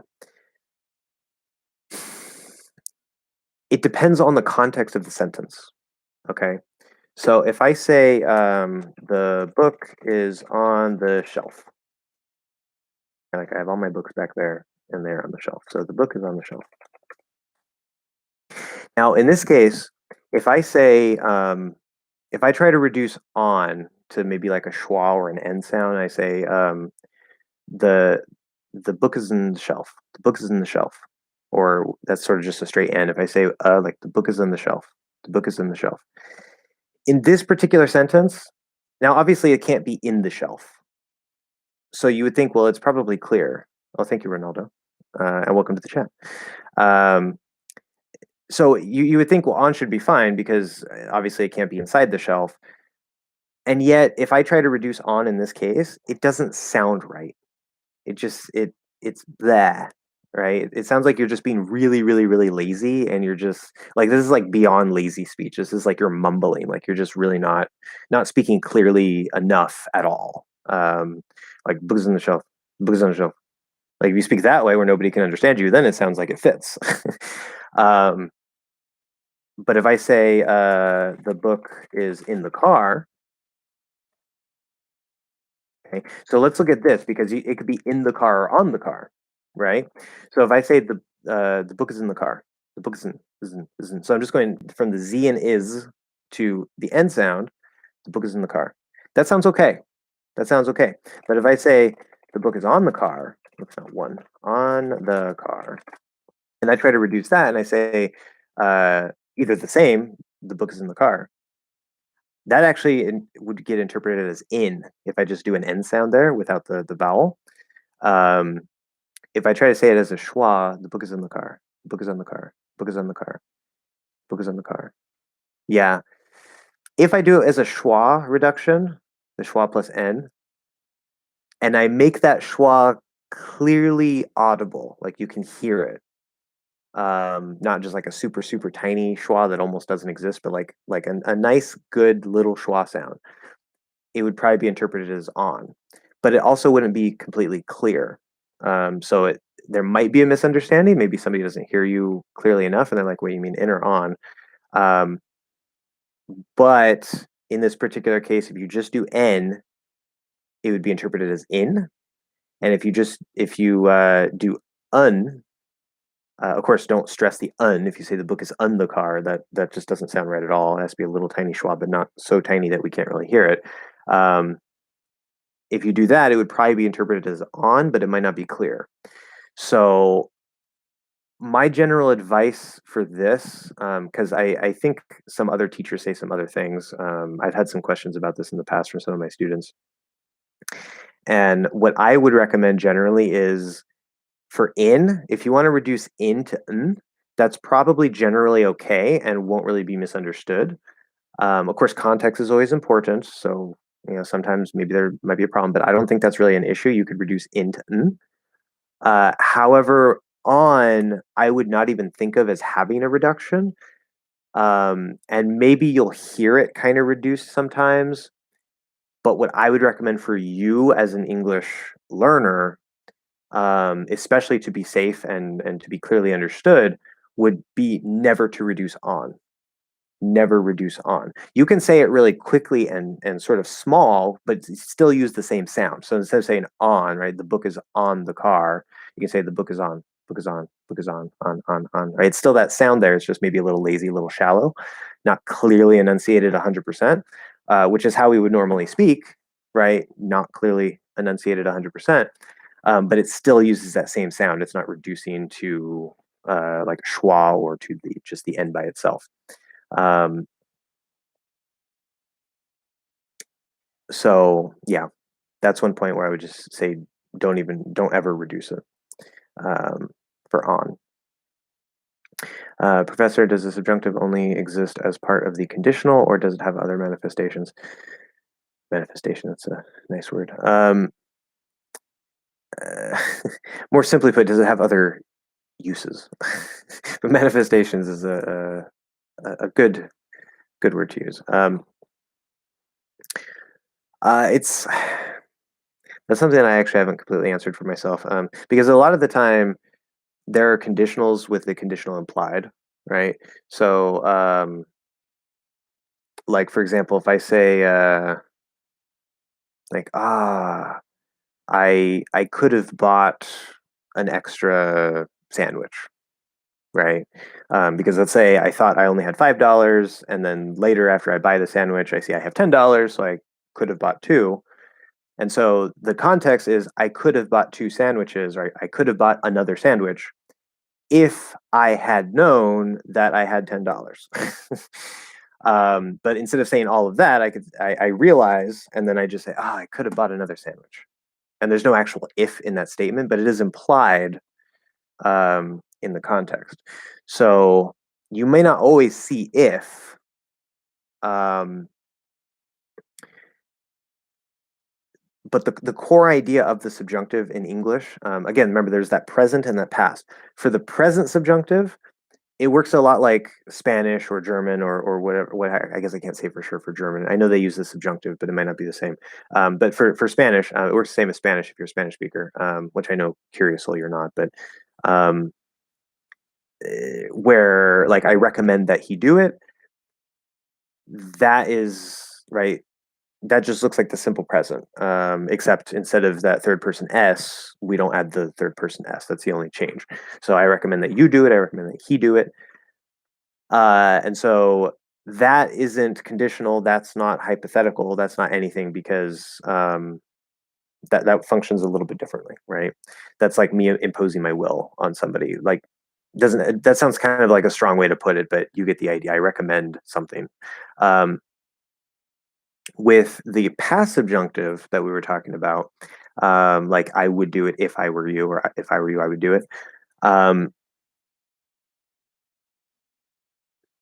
That the key to it, whether or not there's actually like a conditional, the purpose and the key to it is it's hypothetical.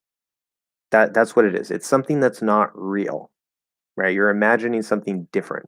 So I would go to the party if I had time. So this had looks like the simple past had. It's not. It's subjunctive. I would go to the party if I had time. The second conditional. So what I'm saying is, right, the party is either right now or sometime in the future, and I don't have time, right, or I won't have time if it's in the future. And so because of that, the fact is I don't have time. But hypothetically, imagining a different reality where I do have time, then in that reality, I will go to the party. Okay. But I have to use this hypothetical subjunctive mood because I'm talking about something that's not real. Okay. Because I don't have the time. Or in the third conditional, which is where we make the conditionals into the past tense, if I had known that you would be here, I would have brought more food. Okay, so I only brought food for 5 people. I didn't know that you were going to come to the party, so I would have brought more food, but I did not know that you were coming, right? So I say hypothetically a different past. Now I'm imagining a different past, right? What would I do in the past that would be different if I had the knowledge that you were coming to the party, right? So all we're doing is we're taking that and shifting everything to the past. Now it's a we call this an unreal possibility because it's something you can't change in the past. The second conditional, maybe something changes. I don't have time now. I don't think I'll have time, but maybe who knows? Maybe on Friday night, oh, suddenly now I have time and I go to the party, right? It can change. It's just probably not going to. It's not likely. So we're speaking hypothetically. In the third conditional, the past, now everything is done and you're imagining a different reality in the past, right? What would you have done differently if you had known subjunctive. If you had, well, actually, that looks like the past perfect, but it's actually the subjunctive, the past subjunctive in the past. Past subjunctive. Don't even worry about the technical grammar terms. It doesn't matter. The point is, it's hypothetical. It's hypothetical. So whether it's the second conditional or the third conditional, the subjunctive is about things that don't exist or that didn't exist, and you're imagining a different reality now, maybe pointing towards the future, or a different reality in the past, that you would have changed it if you knew about it or if you could or whatever. So don't necessarily, it will commonly be used in the conditionals, right? That's probably that's where we're going to see it a lot. If it's used in anything else, it doesn't really matter. The point is that it's hypothetical. So if you want to speak hypothetically, that's when you're going to use that past subjunctive. Okay. And that's how you want to feel it too. Because it'll just come out to us that way. There are some cases, some contexts where we could choose between, say, the first conditional, I will go if I have time, and the second conditional, I would go if I had time. And we could choose to use either one.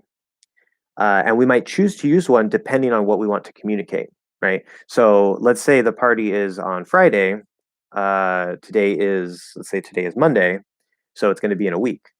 Now, let's say I really want to go to the party, but I don't know if I will have time. So I tell you, oh, yes, okay, I will go if I have time. So I'm making it sound like a real possibility. It's not hypothetical. It's like, if I have time, I will go. I don't know if I will have time, but if I do, I will go, right? Cause and effect. If this, then that.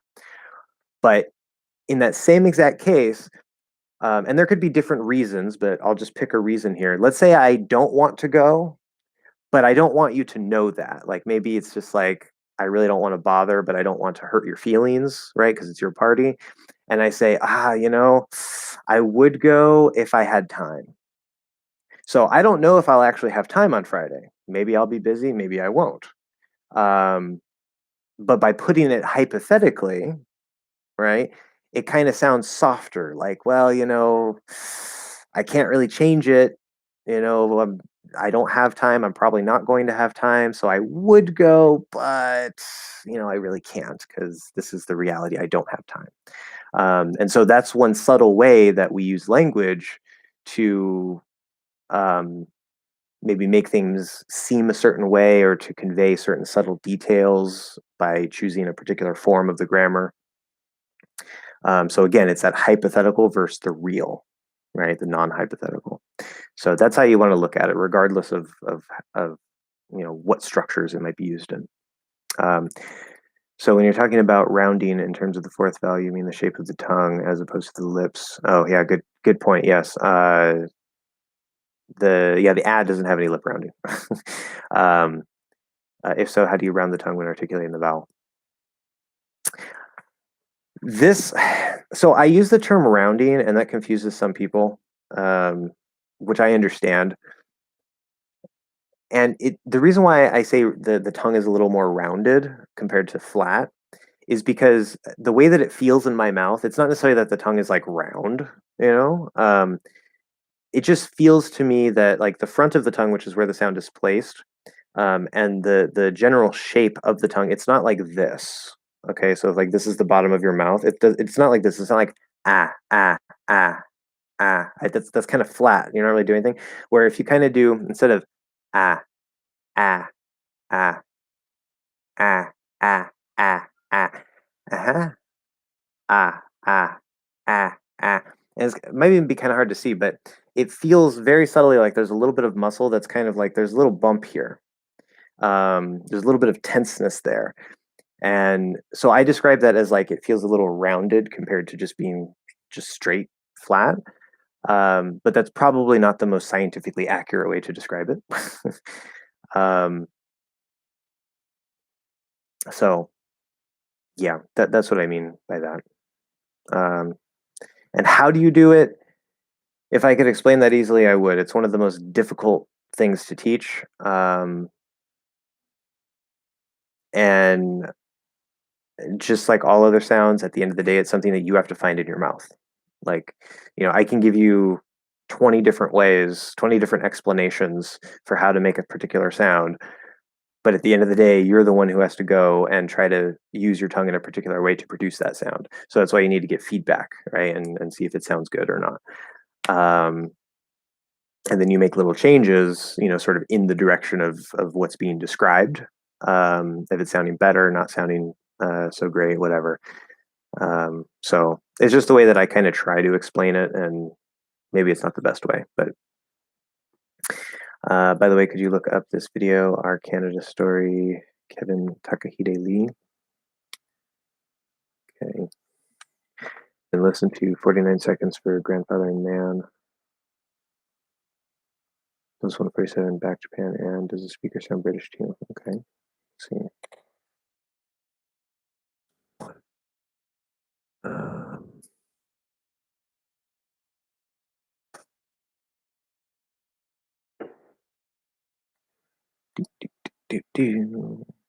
All right, and we're going to 49 seconds, looking for Grandfather and Man. 40, yeah, go back a little bit.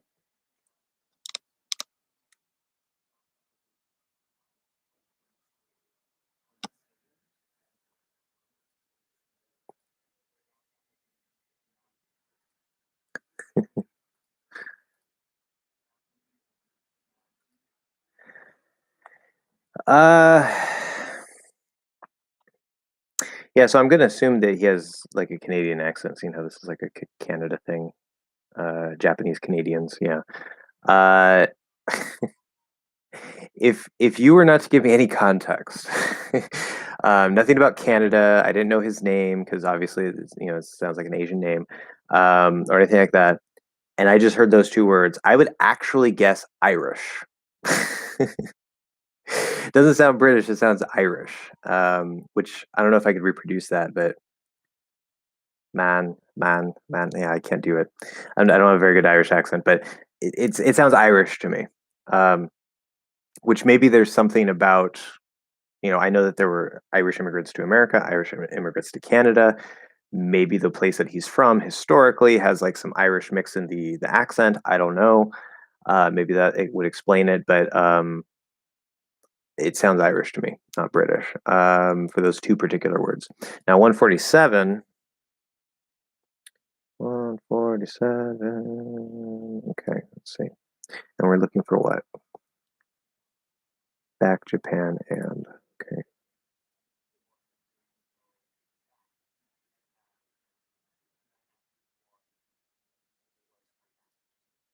He also said after that, he said, "What was it? My aunt was born in Canada." So again, so many as in one sentence.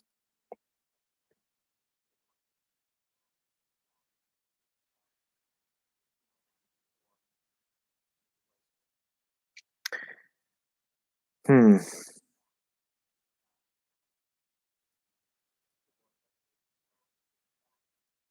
So back sounds. I mean, if I listen to it very closely, I wouldn't say that it sounds exactly the same as the way I say it, but I would identify it as an American sound.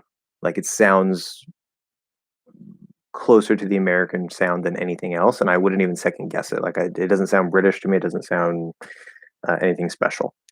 Um, when he says Japan, that kind of gives me a little bit more of that Irish sound again. Same thing with and. Um, I'm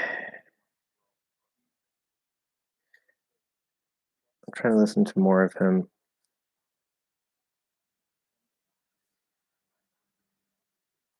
Yeah.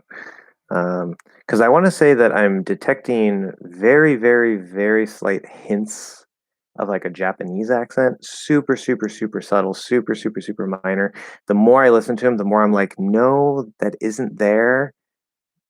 But it's like kind of maybe. And again, maybe that's just because I know that we're talking about Japanese Canadians here, but especially around the ass sounds. Again, a lot of the time I'm hearing more of an Irish sound, but there's this little subtleness in some parts of his speech that sounds like maybe he has like some influence from grandparents with just like a very tiny hint of like some Japanese sound to it. Um, but it's so sweet. It's kind of like wine, right? Like somebody who really knows wines and they can like smell it and taste it. Oh, there's hints of saffron and this, blah blah blah. Like the average person wouldn't even be able to know. Like that's kind of what it is to me. It's like it's kind of there maybe, but it's really subtle and I can't quite tell. But for the words that you mentioned specifically, with the exception for back, it sounds Irish. I'm hearing an Irish accent. Um, it's kind of connected with the raised unraised thing we discussed.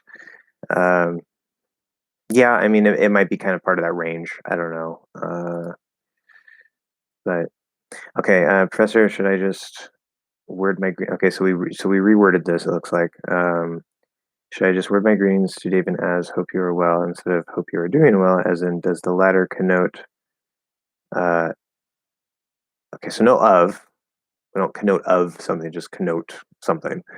Does the latter connote anything that is not preferable when addressing? Okay, so no, well, number one, I don't know, maybe you're getting cut off there at the end. There's supposed to be a G at the end, and then we need when addressing someone. That wouldn't just be the end of it. But okay, this makes more sense now. So I connote anything that is not preferable when addressing someone. Hope you are doing well. Hope you are well. Hope you're doing well. Okay, so now I understand the words, but I don't know what you're asking because what do you mean something that is not preferable? Um, like I don't know what that's supposed to mean here.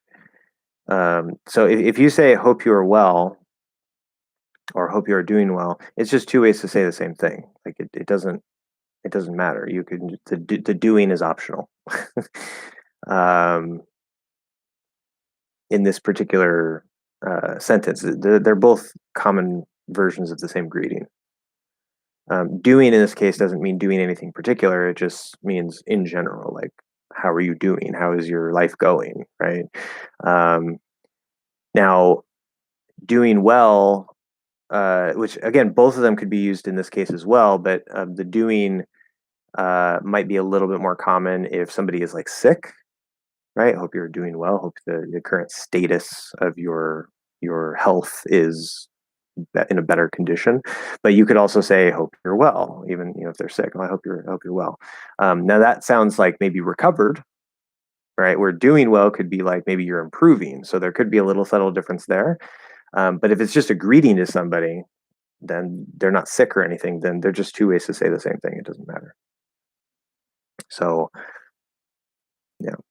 Um, I tried to slip in another question there because I ran into some confusion after writing connote because I thought I should choose connotes there. Sorry for the confusion. Oh, I see. Okay, so that's what was going on, I guess. Um, hmm, well. Okay, that explains the question mark and then the S in parentheses. Yeah. So yeah, that just came out confusing.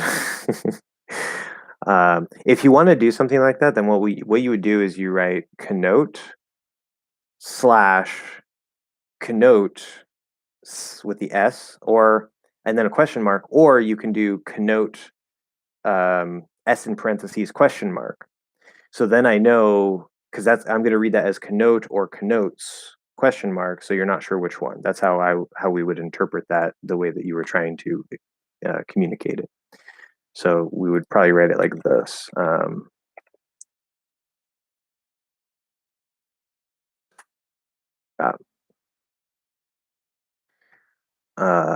Whoops, sorry.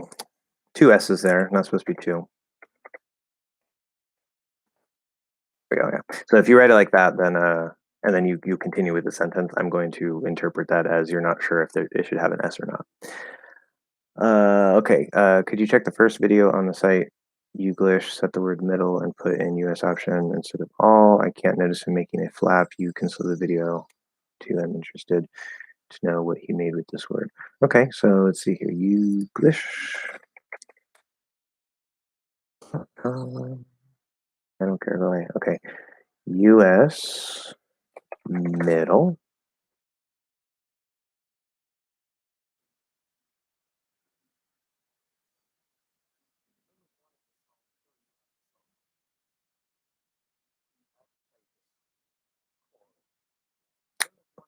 Okay, so just to confirm, the first video that comes up for me is Herbie Hancock, No Such Thing as a Wrong Note.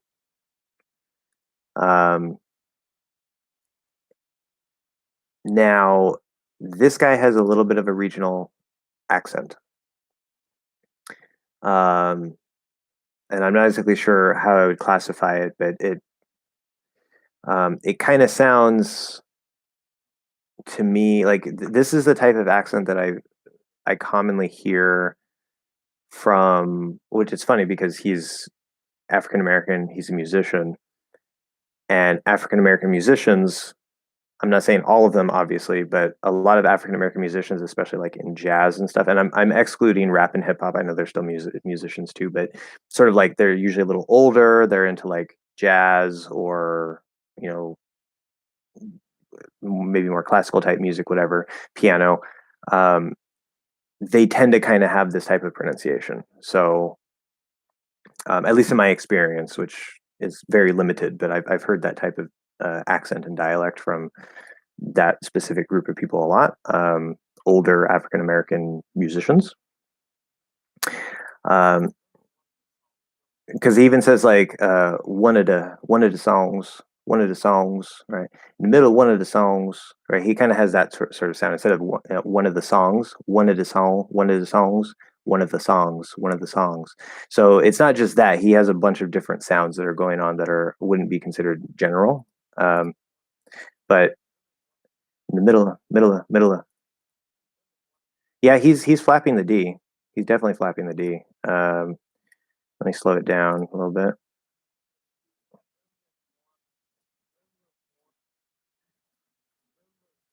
Yeah. What he's doing is it's very, very, very quick, very, very light flap. And then he's immediately going to the L, and then the L is connecting to of, which I think he's also dropping the V in of. So it's like middle of, middle of, middle of, middle of, middle of, middle of, and the middle of one, the middle of one. So, but again, as I said, it doesn't sound like he has a completely standard general accent. There's a little bit of a dialectical sound going on, so that wouldn't be a good example of the pronunciation in General American. How do you pronounce something the slangy, colloquial, lazier way, where it almost sounds like you're leaving off the second half, and it's just something like something, something, something, something. Yeah, that is a bit slangy, colloquial, lazier. Yeah. So something will reduce to something, which is one more informal way to say it. Same thing with nothing, nothing. Anything and everything don't follow these patterns quite as much, but for something and nothing, they follow pretty much the same line of reductions. And I wouldn't even put a P there. We're not saying something, like there's no P. It something maybe you're stopping the P. Something, something. Yes, I guess it would be a stop P, but I wouldn't write that as with a P there. That looks weird. With nothing, actually, what we do is nothing. We actually do a stop T, which is very, very special case because remember, I don't want you to confuse the T and the dental T, or the D and the dental D, because the dental versions are replacements for the TH. But in this particular case, with this particular word, nothing, informally, you can replace the TH with an actual stop normal T. Nothing. Nothing. That's a special case, very special case. But something, nothing. Yeah, it's just, that's how you say them. So it's exactly like mountain, right? You just like, you stop and then you continue into the N at the end. Or in the case of something, you're stopping with the lips. Something, something. And you don't even have to do the N after the sump part. You just open up into the nose. So you can still be in the M position. Something, something, something, something. Nothing, nothing, something. Yeah. Oh, and is there something funky like that happening with nothing or any? Yeah, so there you go. See, I didn't even read it. With anything, let me think about anything. Anything can reduce to anything. Is there anything wrong? Anything wrong? That I don't think is particularly as common, but informally it could work. Reducing it all the way down to like a stop. I can't even think of how to do that. Like my mouth, my entire vocal tract doesn't even want to do that. Maybe it exists, but it definitely doesn't come naturally to me. So I would say no for anything, um, and probably no for everything. Okay, I'm Brazilian and I've been learning English. I do think you've so either you've been doing a great job or you are. So you're apostrophe are you are doing a great job. Um, okay, I've been learning so many things with you. Yes. And a thing and stuff is kind of they're often, I mean, they may mean basically the same thing, but they're not always interchangeable. Many things. And we never say stuffs, right? There's never an S. So if you want to say stuff, you could say, I've been learning a lot of stuff with you. Or many things with you. Those would be the same, but you have to change the words around it. But good. Very good. Yes.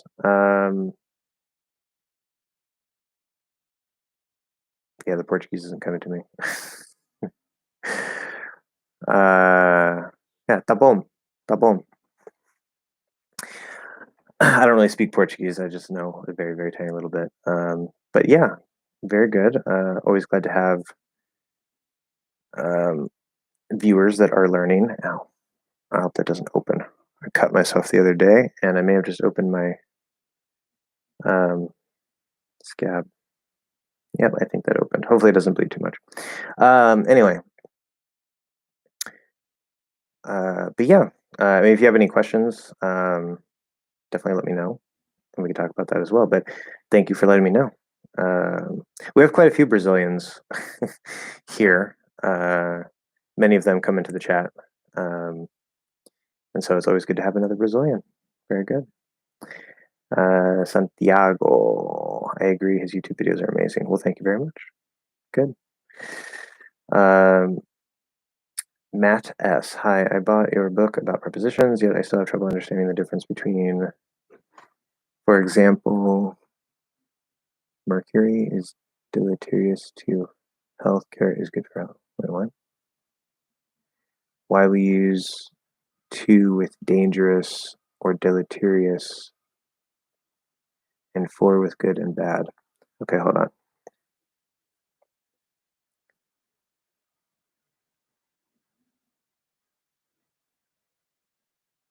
Okay.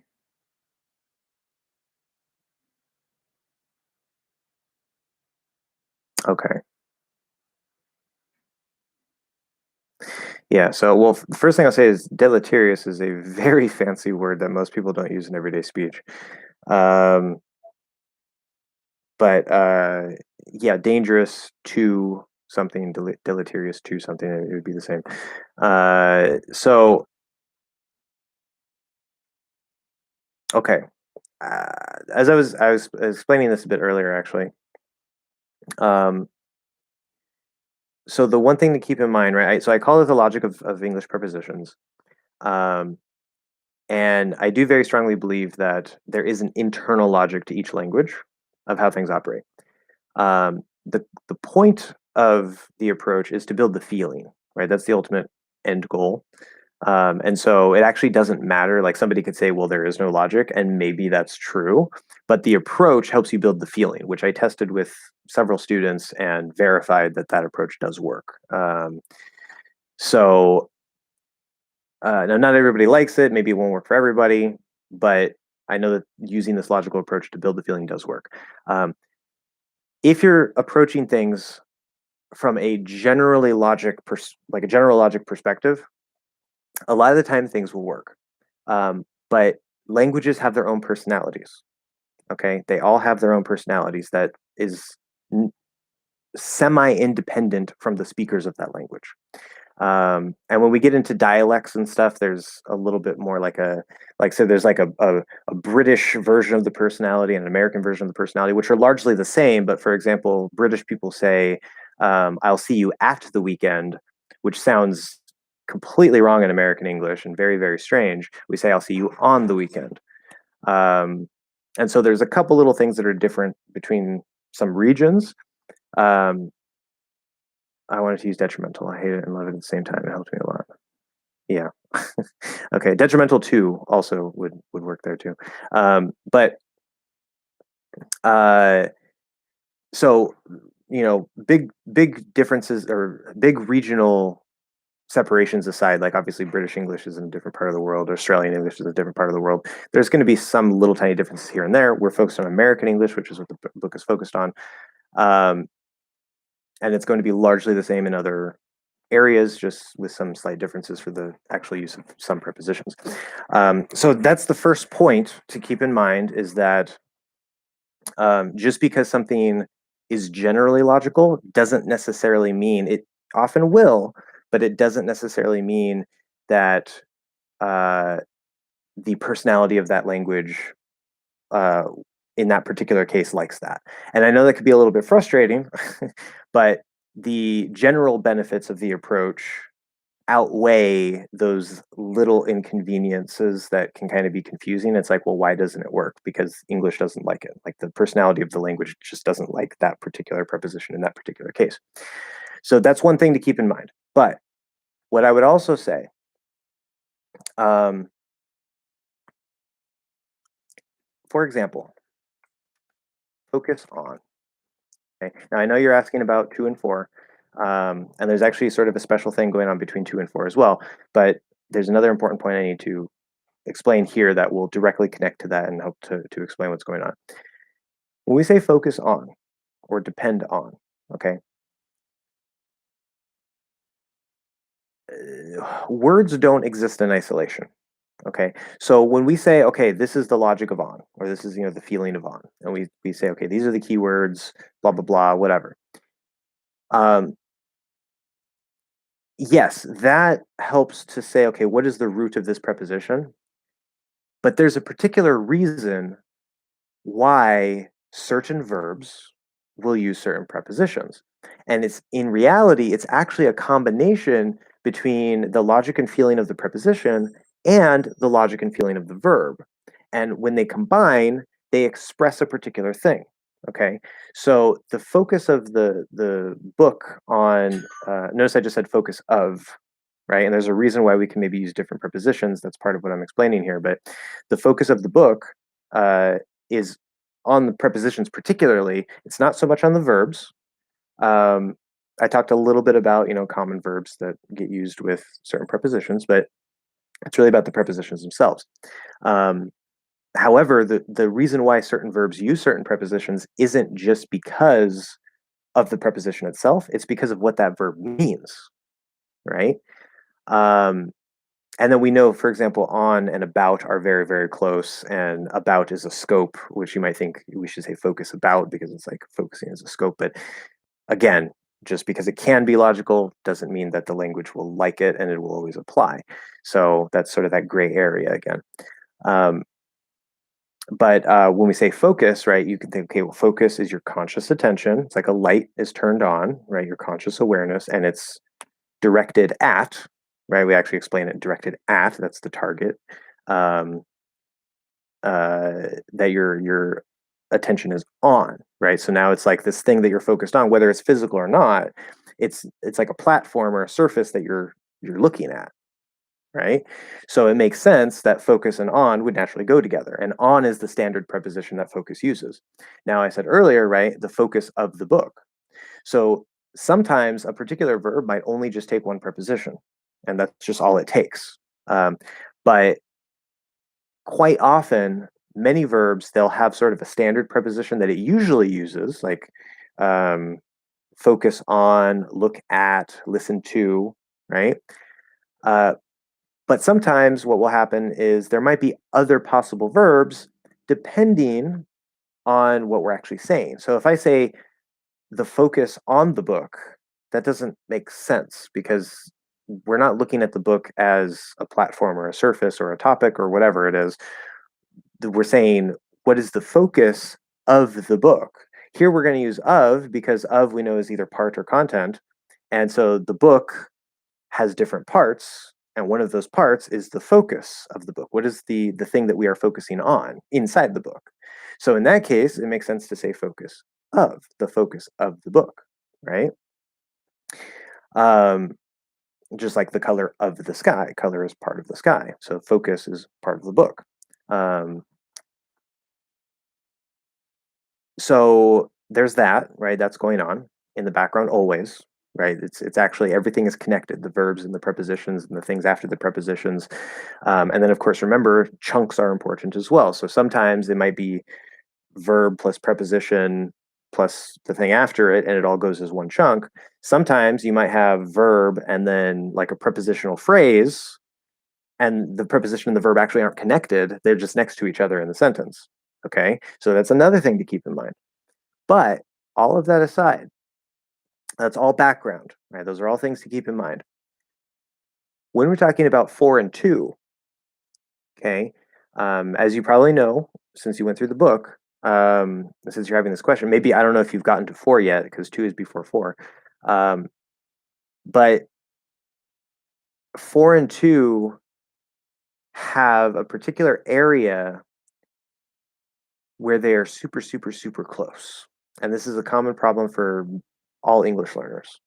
And particularly, it's where, right, 4 is a purpose or a basis, right? And then you can sort of flip that on the side and talk about a duration. 4 is kind of special and complex, as we know, but purpose, basis. Now, in order to is one use of 2 that takes the idea of purpose away from 4. But then there's also where we can say in order for, and so it gets all mixed up, right? And they're not exactly the same, but they're kind of very similar. And it's a very, very complicated detail between 2 and 4. So that's also going on in the background as well. Specifically what you're asking here. So if we say, let's say dangerous, we'll just say mercury is dangerous to health. Okay, that's fine. Can I say mercury is dangerous for health? Because sometimes, occasionally, 2 and 4 will actually be interchangeable, and it actually doesn't matter. Usually not, but there are cases like that. So if I say mercury is dangerous for health, sounds okay to me. I think 2 sounds better. But if you said 4 there, it wouldn't be too big of a deal. 2 definitely would be the one that we'd probably go for, though. Be much more common. So mercury is dangerous to health. Now, in this particular case, we could say, okay, so what is mercury dangerous to? What is the end point, right? Because if I say, right, mercury isn't dangerous to walls, right? It's just a wall. The mercury is not going to harm the wall. Or maybe it will. I'm not a chemist. I don't know what mercury actually does, but let's assume it doesn't harm walls. Okay, so if we're talking about walls, that's the end point of where the danger, where the mercury is going to. There's no danger there because those two things interact and there's no danger. But if the endpoint is health, if that's what we're talking about, okay, then it's dangerous to health. So that's how the logic of 2 would work. That doesn't necessarily mean we can't use 4, right? Because as I said, sometimes there's more than one option, and sometimes things are interchangeable, right? Just because there's more than one option doesn't mean they're the same, like focus on, focus of. But occasionally, there's actually more than one preposition that could work in the same sentence, and it actually doesn't matter. That does happen sometimes. If we say health or carrots, we say carrots are good for health. We can say a carrot is good, but we just, in general, carrots are good for health. See, carrots are good to health. No, that sounds bad. Now you can say carrots are good to improve your health, right? In order to improve your health, that would work. But if it's just to health, that doesn't sound good. So carrots are good for health. See, I hate for. I really, really hate for because it's so complex. Purpose basis.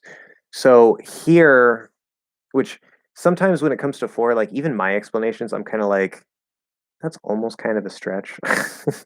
I had a really hard time with for. It gave me a lot of headaches, but uh, the way I would interpret it here is so sometimes for it can actually use both parts. You can look at it either as a purpose and or a basis. And it's just two ways to look at it, and they kind of just both work, and it's fine. Where sometimes it's just going to use one of those ideas. Here, you could look at it as like, okay, if your purpose is good health, right, or to be healthy, then carrots are good for that, right, for that purpose, right? We say for the purpose of something. So you can look at it as a purpose. If you say carrots are good for health, and you're looking at it, which I think purpose is the core idea here, but you could also look at it here as like if health is the basis compared to something else. So, um, right, carrots aren't good for, let's say taste. Let's say you hate the taste of carrots, right? So you say they taste bad. So for you as an individual, they're not good for your taste buds, right? Because they don't taste good. But if you eat them, you will get health benefits from them. So they're good for your health, but not for your taste buds. Okay, so two different bases, whatever, that we're comparing, right? So it's good for this, but maybe not that. So you could look at it as a purpose or a basis in this particular case. And that would explain for. Now, why can't we use to? This is a case where I would say the English language just doesn't like it. um, from a generally logical perspective, not counting the personality of the language, just applying logic in a general way, carrots are good to health. And you look at health as the endpoint. That's a logical way to look at it. That makes sense. But the language doesn't like it. So this is an example of that. And I know that it might be confusing. It might be kind of frustrating. It might sound like what we would call a cop out. Like I'm just saying, well, this case doesn't matter, but all the other cases are fine. And I'm just kind of trying to, give excuses for my approach. But I really don't think that's the case because, as I said, each language has its own personality. And that's part of building the feeling is finding out where are the boundary lines between where some prepositions overlap and interact and where they kind of cut off and separate, even though they might be very, very similar. Because a native can feel that. If I say to my friend, carrots are really good to health, they're gonna be like, why are you saying two? Right? They feel that it's wrong. And so the feeling is there. Again, that's why I said the ultimate purpose is to use a logical approach to build the feeling. So that's the main goal. And that always has to be remembered because sometimes just because something is logical doesn't mean it'll actually work.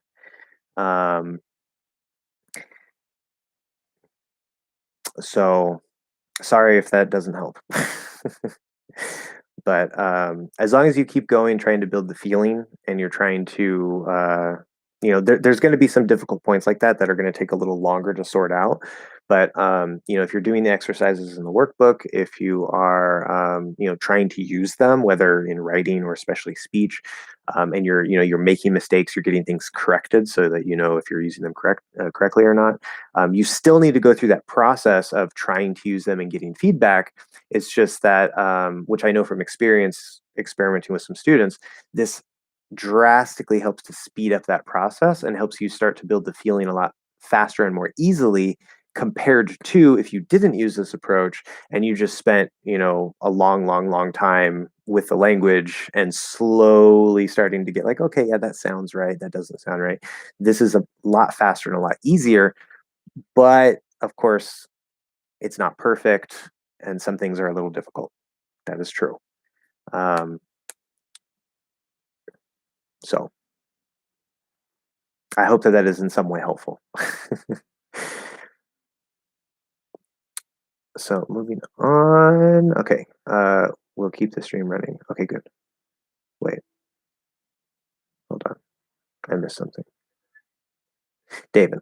Okay, so with the whole Britney thing finally receiving national attention, Britney's in the national news again.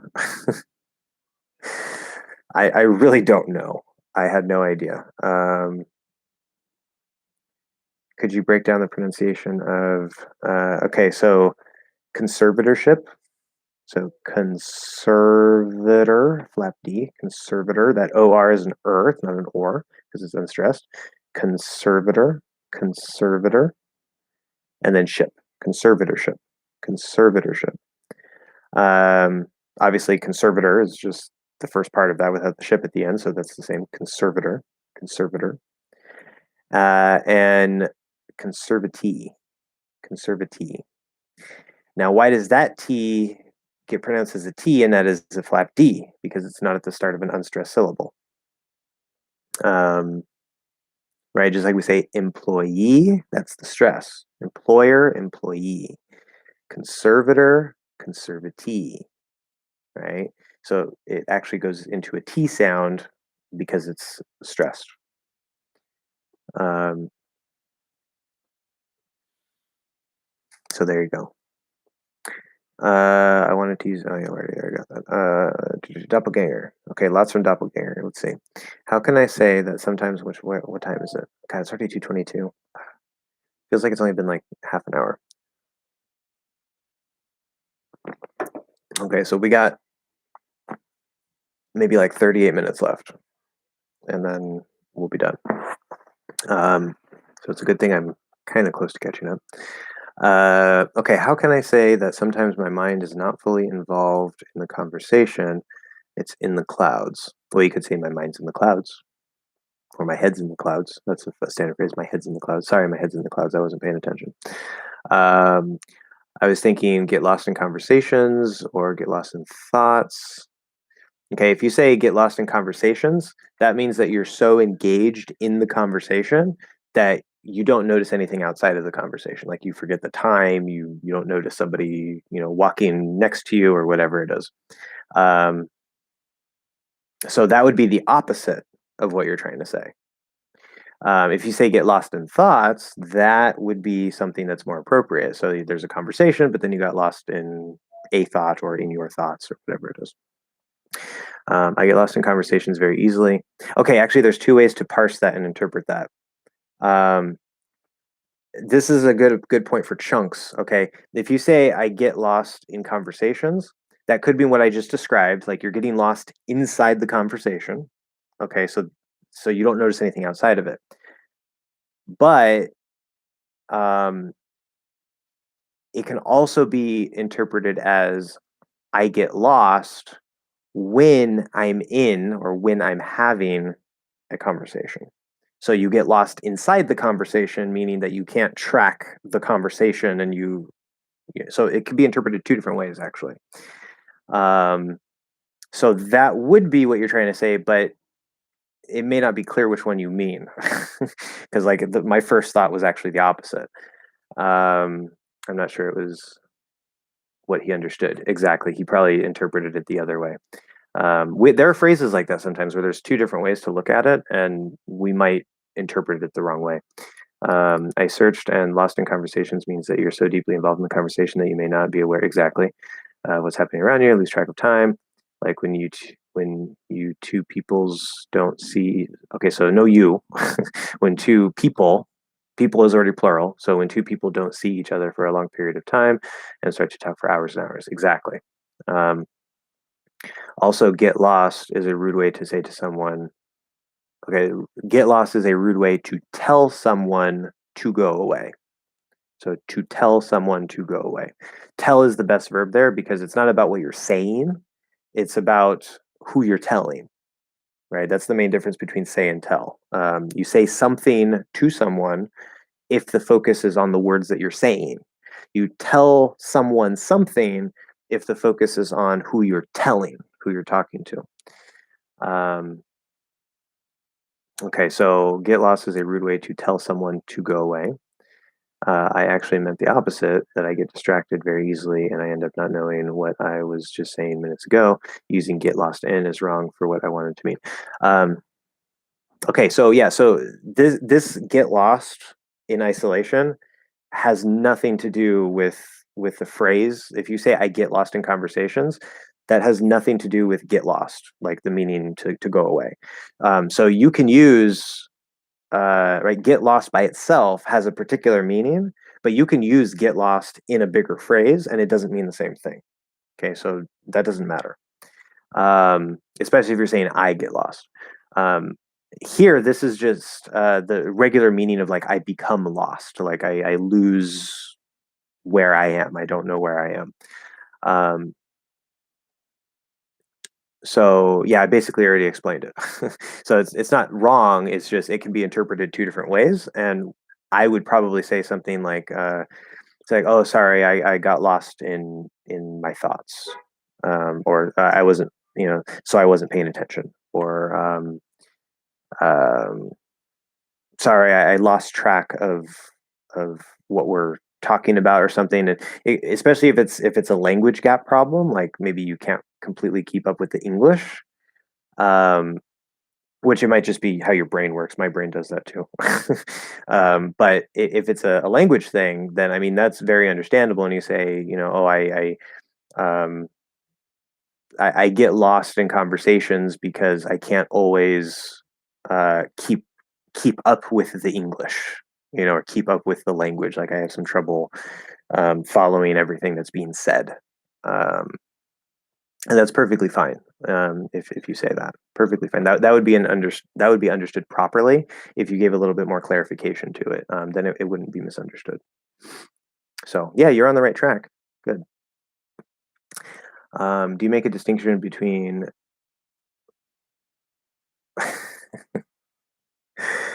or are they the same word to you?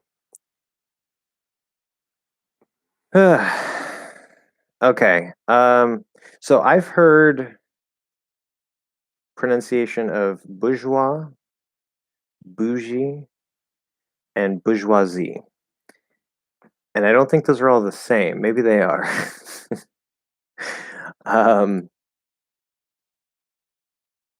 Because I know bougie is short for should be for bourgeois. Um, yeah. So this yeah. Because you also said how about the bour part? It has nothing to do with bour or bour or anything like that. We took this word straight from French. Um, so it's let's see, bougie, bouge. So depending on what exactly, like what version we're saying or whatever, it's boo or buh with a high schwa, bourgeoisie, bourgeois, or bougie would be that short adjective. Um, and I'm hearing the dictionary say boor, so I guess maybe some people say it that way, but that sounds vaguely familiar. So I guess that's another way to say it. But I don't know. I don't even have the R in there. I just say boo or buh. So long story short, it doesn't matter if I do this spelling. Female member. Okay. So the second word is the spelling for a female member of the bourgeoisie. And it's pronounced bourgeoise. So you just take off the Z or the E at the end. And the third one is bourgeois. Bourgeois. uh, okay. Yeah. So bourgeoisie, there's an IE at the end. So just remember that there's an added E there. Bourgeoise, there's a silent E. And so you just say the Z. And then How was that one pronounced? I don't even know. Bourgeois. Bourgeois. So if there's no vowels at the end, then the Z is also silent and it's just bourgeois. There you go. And for the syllable stress, so bourgeoisie, bourgeoisie, bourgeoise, and bourgeois. So the stress will change in the first one. By the way, can you drop the? So now I'm gonna get like this live stream is just gonna like totally be flagged for like political Marxist commentary, and I'm just gonna be like, no, I didn't do it. Anyway, by the way, can you drop the second syllable in carrots? Which I wonder why you brought that up, because I don't know if that had anything related to a little detail in the last message I sent you on Patreon. Or if you just were curious about the word. But anyway, by the way, can you drop the second syllable in carrots and just say it like, huh? Carrots, carrots, carrots, carrots, carrots. You get the carrots, carrots, carrots. Yes. We definitely don't think of it that way. We don't perceive it that way. But especially in faster speech, yeah, there's no problem there. You can just completely delete that syllable or the second syllable. Carrots, carrots, carrots. Now, if you enunciate it and you say, "Did you buy the carrots?" Then it's like, "What's a carrots?" That doesn't make any sense. So again, remember, it's dynamic. It's dynamic. If you speak really slow and clear, or you emphasize, you stress the word for some reason, no, not at all, right? Because and that's a function of dropping syllables and reducing. It actually is not part of the fully enunciated version, right? Um, just like if I say him, like see him instead of see him, where I drop the H, that's a normal flow. But I can say see him if I want to enunciate. Okay, anyway. Matt, thanks. I spent the last 2 days fixed on this problem. Yeah, I know how that can go. Imagine how many days I fence fixed. Yeah, imagine how many days I spent fixed on trying to figure it out, trying to figure out the logic for 2 and 4. God, I hate 4.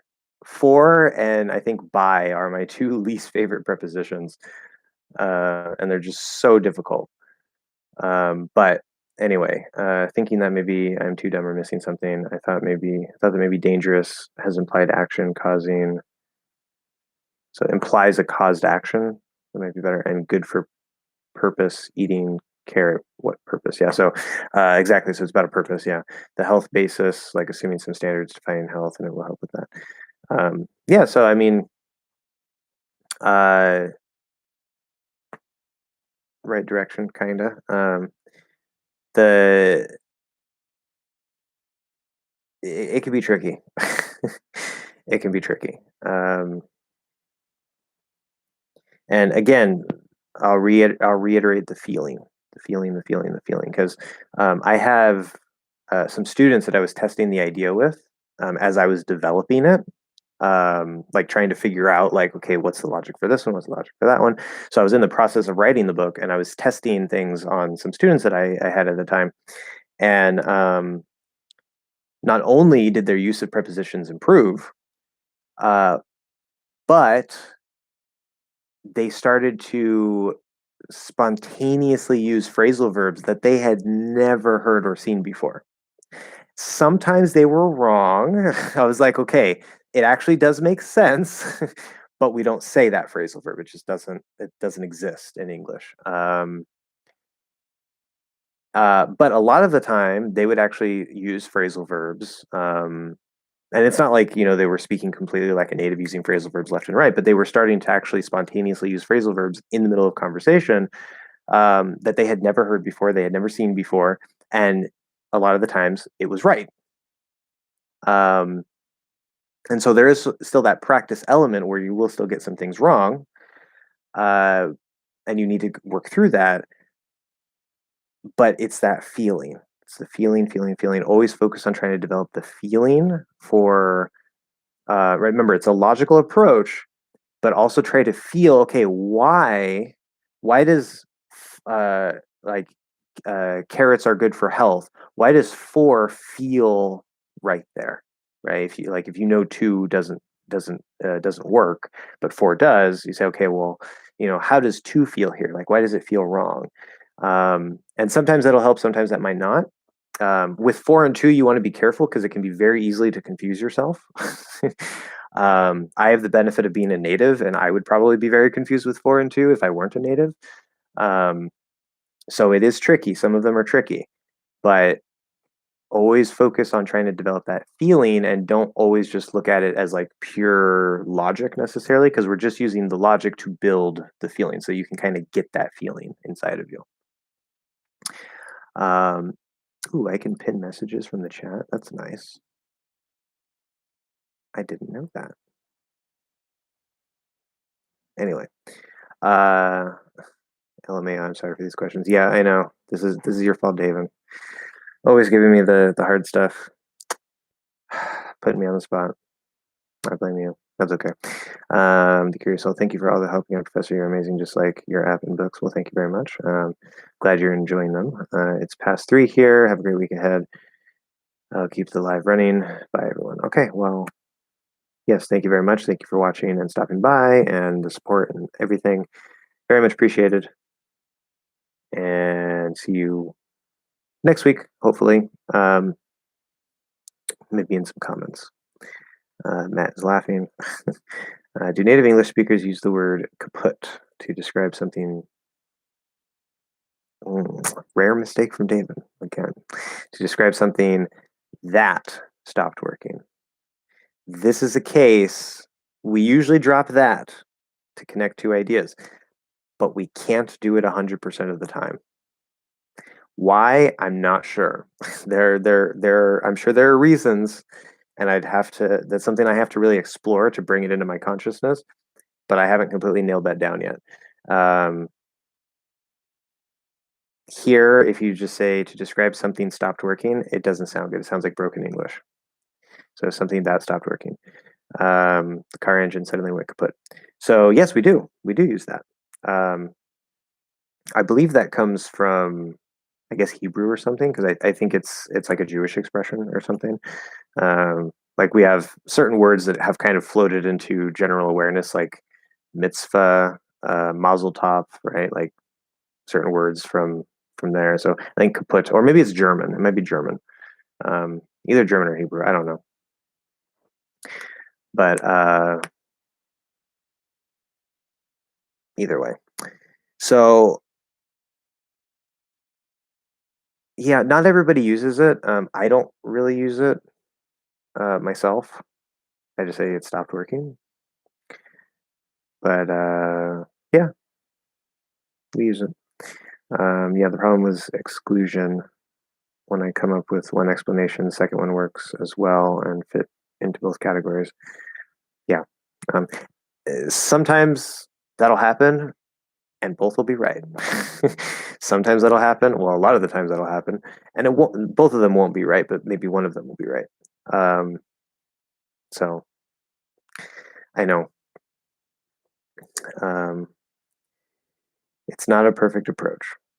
It does bring with it some extra problems, but again, I think the benefit and the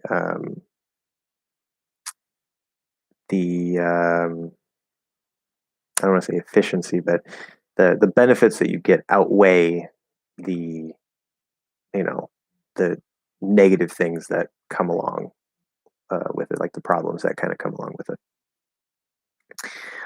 And some people don't like the approach. Some people don't want to deal with all that. Some people think it's more confusing, and that's fine because everybody's a little bit different. And I don't expect everybody to agree. I don't expect everybody to understand, the way I'm explaining it, because people disagree about things. People have different perspectives, and that's perfectly fine.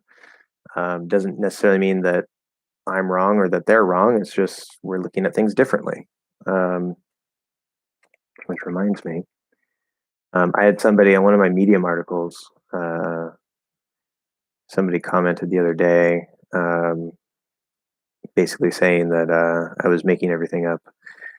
It was a philosophical essay post type thing talking about the real meaning of the Garden of Eden. And he was like, "This sort of reads like someone just making things up as they go along." And I'm just like, "Oh, I guess, yeah." If that's how it seems to you, but so anyway, well, we still got time, guys. We got like 20 minutes left, and we're dead in the comments. We lost our momentum.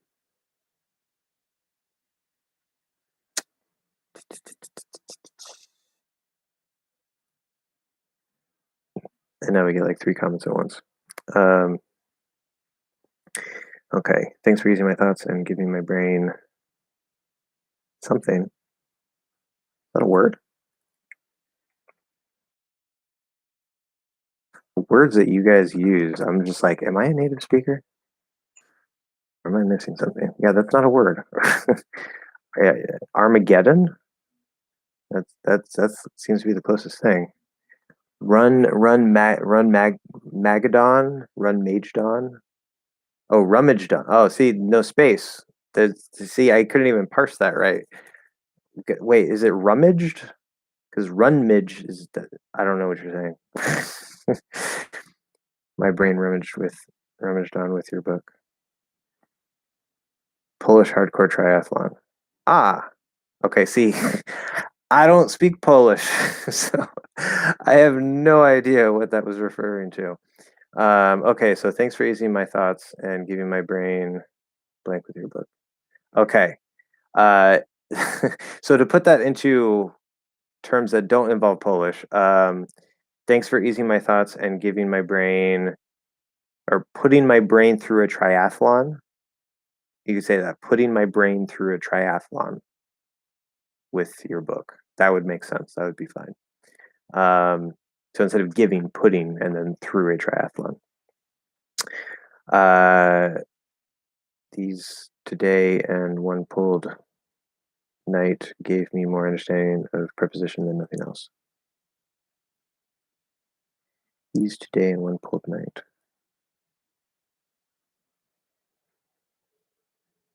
Two. Okay, yes, okay. These 2 day and one pulled night. These 2 day. I don't know. Probably the structure, like something's going on there. I'm not able to parse that, but I get the general point of what you're saying. So you say gave me more understanding of prepositions than nothing else, so it helped. That's the point. Okay, thank you so much for all the incredible answers and corrections. It's always a pleasure to attend these lives. We appreciate it very much. Bye for now. Okay, bye. See you on Patreon. But yes, thanks for joining us today. Should be 2 days. Well, yeah, I got that. Like these 2 days. Oh, I see. Okay, so these 2 days. See, I was thinking of 2 because I saw your correction there, but I was thinking 2 meaning like the 2 sentences you were looking at. Okay, so these 2 days, as in 2 days, and one pulled night. See, a pulled night doesn't make any sense. This is my brain after 72 hours with your book and my thoughts. It definitely sounds like you're on the right track then, because that's kind of how my brain was as I was trying to write the book. I was digging really deep into the subconscious. Yeah, so one pulled night doesn't quite make any sense. I think you mean one whole night? One whole night? These 2 days and one whole night gave me more understanding of prepositions than anything else. That would be a grammar correction than anything else. Okay, good. Yes. So that would make more sense. The pulled night. Are you? So maybe you just used the wrong word. But maybe you put pulled night because you're thinking of the phrase like to pull an all nighter. Because if that's where it's coming from, we can't just use pull with night outside of that phrase. That's what I would guess that came from. Anyway, 15 more minutes. 15 more minutes. Yeah, okay. Of course, we can end now if nobody has any questions. But if anybody does have any questions, now is your chance. 15, 14 minutes. If I don't get any questions within the next, say, minute or so, then I'll just assume everybody's good.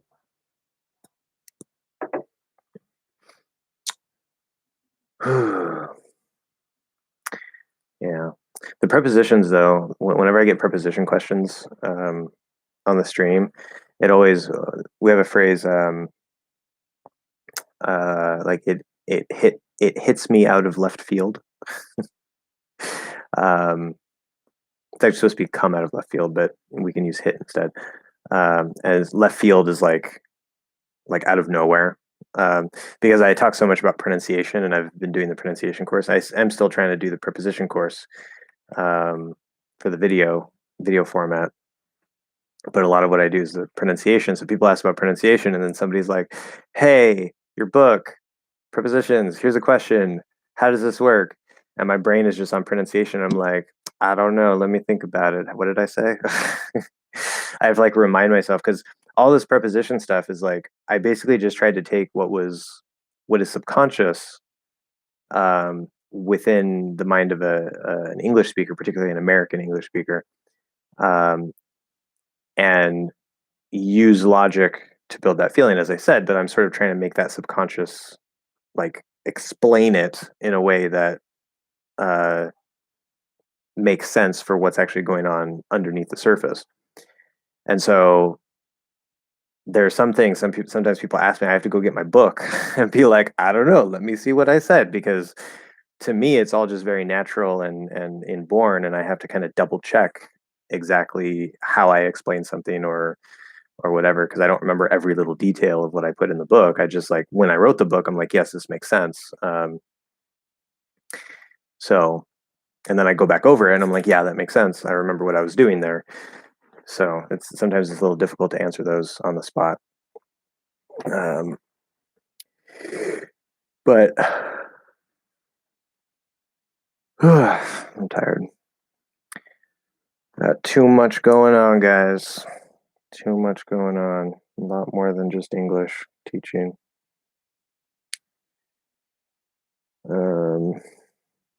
We have a comment. I guess I could take this comment and talk about that on the live here. Maybe.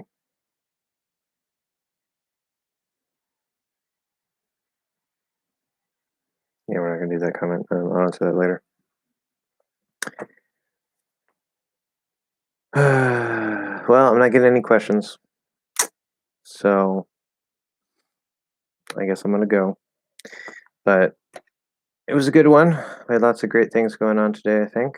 It feels so short, though. It's like, how are we already at almost 3 hours? It's making any sense to me. Okay, so thank you everybody very much for coming. If you have any questions for me later, you can always leave them in the comments of videos and or come next week, and I will answer your questions. So, thank you all very much, and I will see you guys next time. Yes, you are welcome, Matt. See you later.